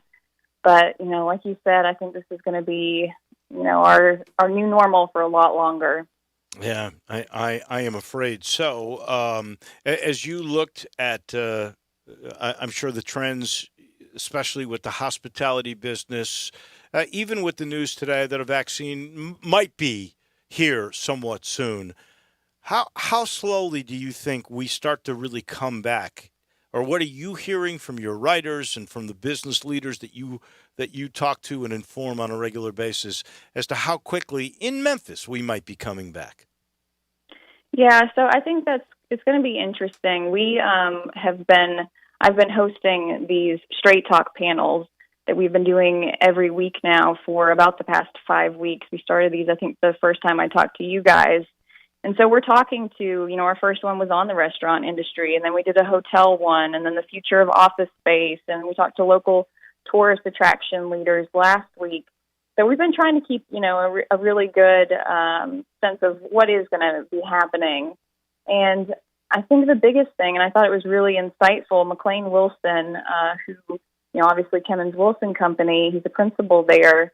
And during our hotel Straight Talk, which is this virtual panel series, he said, fear is going to basically be our biggest opponent going forward. That's going to be the thing that's really going to be challenging, is that even once things start to get back to normal or allowed to get back to normal, things are allowed to start opening again, it's going to take people a long time to feel comfortable enough to really go out and, stay at a hotel or eat in a restaurant and feel comfortable doing that. So I think you'll start to see it, very slowly. But I thought that was interesting that he said, really, it's fear that's going to be their biggest opponent going forward. Well, and that's very human nature, Megan. The fear of the unknown, heck, the fear of the known's bad and pretty daunting enough these days. I have loved all the reporting and the stories from your publication, and we when we visited with you 5 weeks ago, we knew this was more than just business. This is business. This is sports. This is religion. This is charity. This is economics. This is psychological. It has touched every base. What has been the story that you've reported on at the Memphis Business Journal that maybe 5 weeks ago you didn't see having the legs that it's had? I think that's kind of a hard question to answer, but I will say personally, one story that it hasn't been published yet, but we're going to have a big feature in a couple of weeks, I think it's 2 weeks from now, on we've been profiling a lot of small businesses for the past about 2 months. And so personally, the person that I have been talking to every week for the past 7 weeks has been Pastor Turner over at Mississippi Boulevard Christian Church. And those conversations that I've been having with him every single week have just been so insightful to see how he is navigating this. And, because church restrictions have been eased, but to hear him talk about how this can't be a faith decision or a government decision or a business decision, it has to be about science. And to hear him talk about that and say how he's not comfortable yet bringing back his congregation until there is a legitimate treatment or vaccine, because he recognizes that his congregation is predominantly African American, and that is a population that seems to be disproportionately affected by COVID. So for me personally, those conversations I've had with him and just that different perspective has really been eye-opening throughout all of this. Is that the minority position of these pastors, or is it the majority? I am curious. I know, for instance, Temple Israel, of which I am a member, they have still streaming services, but they have not brought anybody in yet. There will be no services that are open to the public to come in. And I've seen, not necessarily in Memphis, but stories about pastors that were almost defiant, that, we're doing God's work and it's on him and we're coming. I don't know. And then you see these studies where singing, in particular choirs, the virus can spread so much further and faster by singing. And so a lot of cases of COVID have come in church choir members. I'm curious if that pastor is a minority or is he the majority of the way people are thinking now? So it's actually really interesting here locally, and this is something that Pastor Turner and I have talked about, that this has brought an interfaith group together like they have never been brought together before. So you mentioned Rabbi Micah Greenstein. He is part of this coalition. I think there's about 15 or so of different faiths who have come together to say, we're not going to be pressured by economics or by, anything like that. We're going to make the decision when we feel it's safe for our congregations. And so, I talked to Pastor Turner about that because I said, this is obviously a lot of negatives, but positives will come from this, the times that we're in right now. And he said that to him, that has been the biggest positive, is that how these different faith leaders have come together to kind of take a stand. And so he is one in that group, which I think is somewhat unique to Memphis right now, to have them all come together to say, we're going to hit the pause button, and until there's a legitimate treatment or a vaccine, we don't really feel comfortable calling people back together. And Megan, historically, whether it was right after Dr. King's assassination, through other strikes and other strife around town and other serious conditions, the Black Ministerial Alliance and the faith community, they have always worked so diligently behind the scenes. That is a great story that I know is on the way. The PPP money, it's been the wild, wild west, hasn't it? It has been. I mean, even the first round, obviously that went in less than 2 weeks. And as it's happening, banks are trying to navigate what are the different rules and regulations. Small businesses are trying to figure out, how can we get PPP loans? And it was kind of crazy because the rules and regulations were changing, as fast as they were making the loans. And so then round 2 comes, and we thought that those were going to run out in about 3 days. And then they ended up, lasting longer than that because the loan amounts got a little bit smaller. But it has been unprecedented to see how that process has worked. And I think that's going to be a subject that we talk about for a lot longer, because now, the question is, what does the loan forgiveness look like? What do I have to do? And then the other big thing that a lot of businesses are kind of grappling with right now is, they have to call back their employees if they get one of these loans. So the whole thing is, you're trying to keep your people on payroll. Well, some of their employees, if you're a restaurant or something, they're making more right now on unemployment than they would typically working at this restaurant.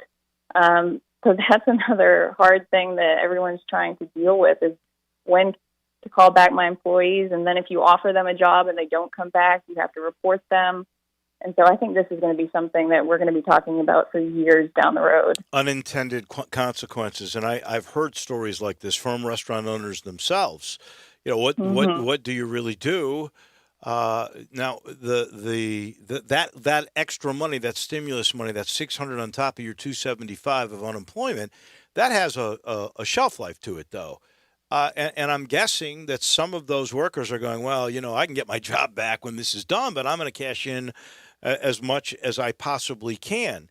I wonder if we will learn lessons from that, if we are set up better next time for pandemics if they are to occur. Right. And then the other thing, too, is that we've even heard a few business owners who were, applied for a PPE loan, got it, and now they're kind of questioning if they should not accept it because, they want to do what's best for their employees, and they're not sure now if that's what's best for their employees. So I think it's very confusing, and a lot of businesses, it's done great for them. Others, now they're not even sure if it's worth it. So I think it's, like you said, we're going to learn a lot of lessons from this one. Megan, I don't know if you've done this story yet, but I'm curious. Do you have any of your insiders made any predictions as to the percentage of businesses that we may lose, restaurants or retailers, anything of that nature, that this has been so devastating they're not going to reopen? Yeah, we don't have numbers on that yet, but when we did our restaurant Straight Talks panel about 5 weeks ago, that was a question I asked because we had a lot of restaurant owners on it. And, one of the questions I asked them was, do you think that all of the businesses, all the restaurants that we've come to love, can they survive? And, it was a really hard question for them to answer, but, they said, no, we're going to lose a lot of restaurants because, they were kind of getting by, month to month and didn't really have that cash saved up. So I think, unfortunately, we will see some businesses that shutter here locally. I think it's still a little early to know exactly how many, but it's definitely something that is going to be hard to see here. And the news that Southland reopening and that Graceland will reopen, so that's good news. It will be a very different August scene at Graceland. We can expect that. Probably not quite the international flavor, Megan. Right, yeah, and you think about the draw that Graceland brings during Elvis Week. That's going to look so different this year. I know, obviously, like you said, all of those businesses are happy to finally be able to be open again in some capacity. And today, as I'm sure you guys are well aware, they just announced that Phase 2 can officially start today, which essentially means, nail salons can open, people can play basketball, groups can gather now that are 50 people instead of 10, but still obviously have to do the social distance thing. And then they'll monitor the number of cases and hospitalizations. And then in 21 days, they'll decide, can they think about Phase 3 starting? Yeah, and I don't even know if Phase 3, you're talking we've gone from 10 to 50. What is it we have during Elvis Week? 10,000, 12,000 who gather for the lighting on the eve of his passing? I don't know what happens then. Would you think we'll really get to that? Who knows? Yeah, no, I think that is the question. And Phase 3, I think, is like 250 people. So how they space that out, we're just going to have to wait and see.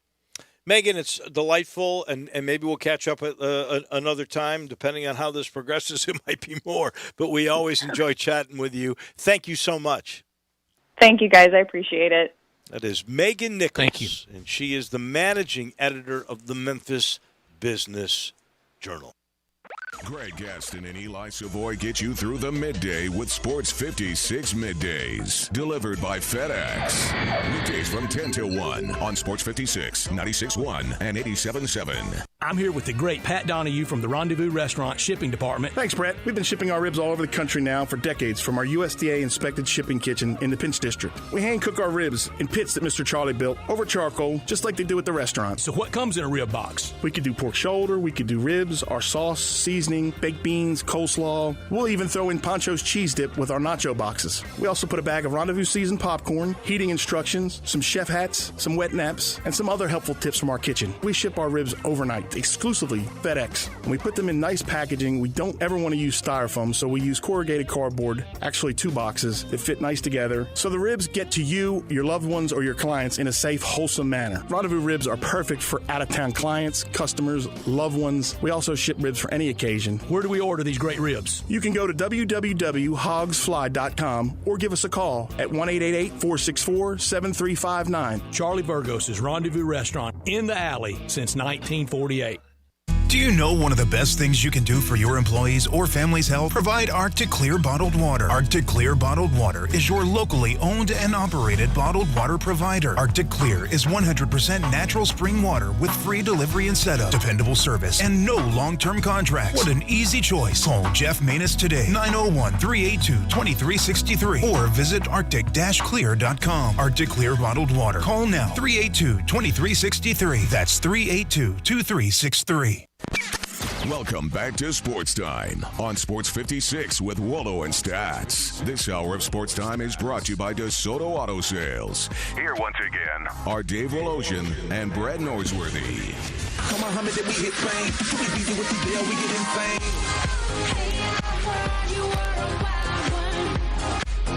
Final portion of this glorious spring Monday afternoon. So nice you could be with us. A lot of positive news today. Always positive news when I talk about Homer Skelton Hyundai. And Genesis of Olive Branch, they've always got incentives. They've always got reasons for you to get on Lamar, go into Mississippi. When you get to Craft Road, that's the very first exit off Highway 78 there. Turn left. And then go see Chris True. And once you start talking to all these folks, and by the way, they've all been there forever, you'll know why I say they set the bar. They're the standard for the way car business should be done. They're always thinking outside the box. First ones that I know that did 0% financing for 84 months. 7 years, you don't pay any interest on your note, on Hyundai, on a Genesis car, my luxury car, my G70, fastest car, best performing car I have ever owned. And then, just to make it even more enticing, how about you don't pay your first payment for 120 days? We understand times are tough right now. Hopefully in 4 months we feel a whole lot better about what things are going to do. And that's when you make your first payment on select models. That could be Hyundais, that could be Genesis cars. You'll love what you see once you get to Homer Skelton Hyundai or Genesis of Olive Branch. Ladies and gentlemen, it is officially crunch time. Go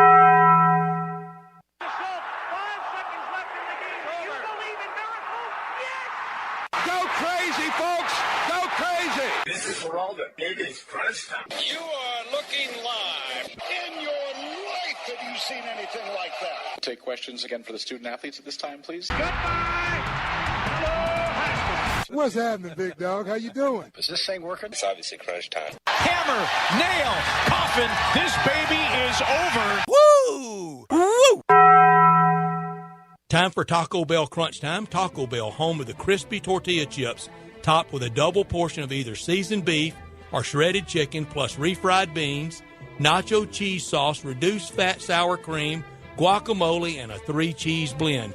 Nachos Bel Grande, heaping portion of chips, topped with ground beef, tomatoes, beans, nacho cheese sauce, and a dollop of sour cream. Taco Bell, home to great food you get on your way home real fast, and they bring you crunch time every day. Dave, I've learned today, and I stay stunned by it. One of the more stunning things this pandemic virus season has been that the Notre Dame Navy game in Dublin hadn't been canceled, postponed, or otherwise moved. If they end up and they can't play in Dublin, I think this game should be at the Naval Academy, because in 93 years of Navy and Notre Dame, they've never played it on campus at Navy Marine Corps Stadium at Jack Stevens Field. It would be great, especially if we had to have social distancing. It only seats about 34,000 there at Annapolis. It would be a good time to have it there. I think it would be the perfect time to have it there. I can't believe they've never had it on that campus. I mean, the Naval Academy is gorgeous. And truly gorgeous. Annapolis is gorgeous. I think because it only seats 34,000 is probably the reason why they've never had it there. But in this kind of pandemic, especially if you weren't allowed to have a crowd, then why not play it in a historic place where it's never been played? And that is a cool ballpark. You know, every place you go, you see uniform numbers, significant people in rings of honor where their numbers are retired. Every naval war is memorialized in paint on those stands. They have Iwo Jima and Guadalcanal. Yeah, those are big wins, Dave. Yeah, they were, and it is the coolest thing. And I think it's time that they do that. I learned today, just moments ago, thanks to Doc Irwin, that the baseball class from the U of M is free from U of M Global. So you go to www.memphis.edu/U of M Global/baseball.php. That's not that hard. So basically, Memphis edu U of M Global /baseball .php. And that's it. I'm sure there'll be links once you get to the U of M Global deal.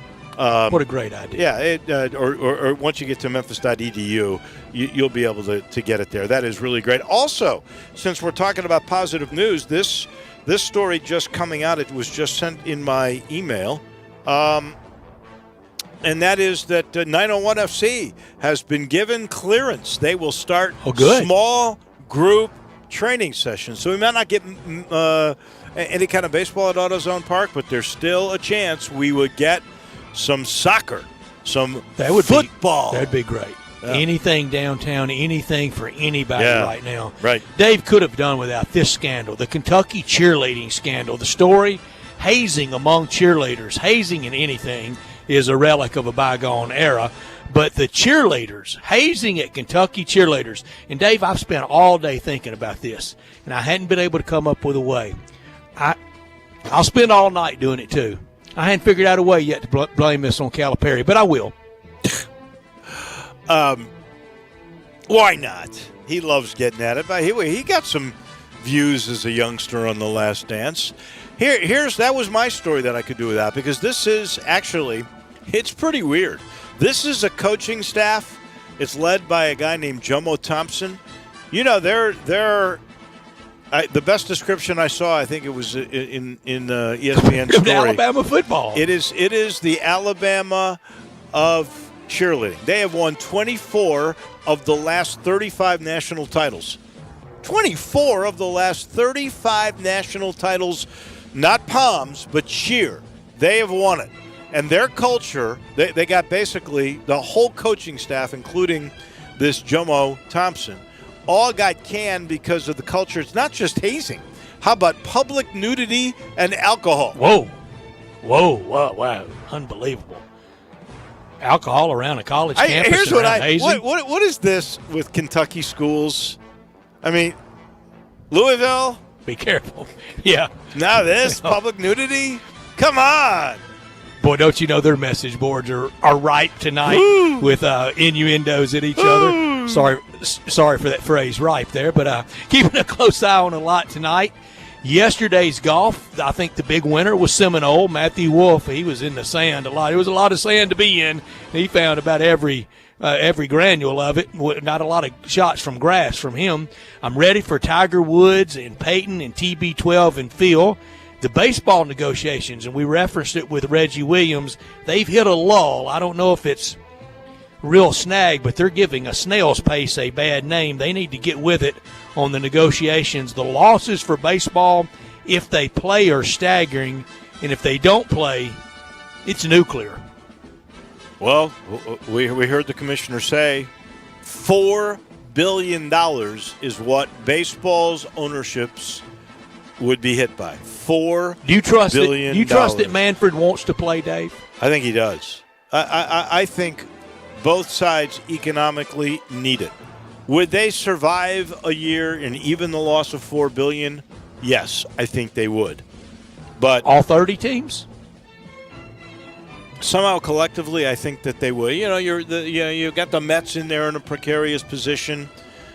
Do you think that with a ballpark that's already been paid for, like Kauffman Stadium, you think the Royals really would be in danger of going down, or the Milwaukee? I just don't think cities would allow that to happen. Montreal wants a team badly. Vegas reportedly wants a team badly. I don't think anybody would go out of business. So maybe there'd be a move or two. I don't know. $4 billion is nothing to sneeze at, but somehow, no, it's real money. I think we're going to see it through, especially with this news about the vaccine. It might be too late for baseball, but certainly for college football, that vaccine got me really, really excited. This has been a very positive day. We want to thank Megan Nichols from the Memphis Business Journal. Second time we've had her on. I got a feeling we'll have her on again. She was very terrific. David Cobb, who's written a lot of stories these days, especially on transfers and things of that nature. Always love chatting with him. Doug Barron and Reggie Williams. Thanks to all. We'll do it again tomorrow. Have a great night, everybody. Attention doctors, nurses, law enforcement, firefighters, and EMT personnel. Infinity of Memphis wants to show their gratitude for what you've done and for what you do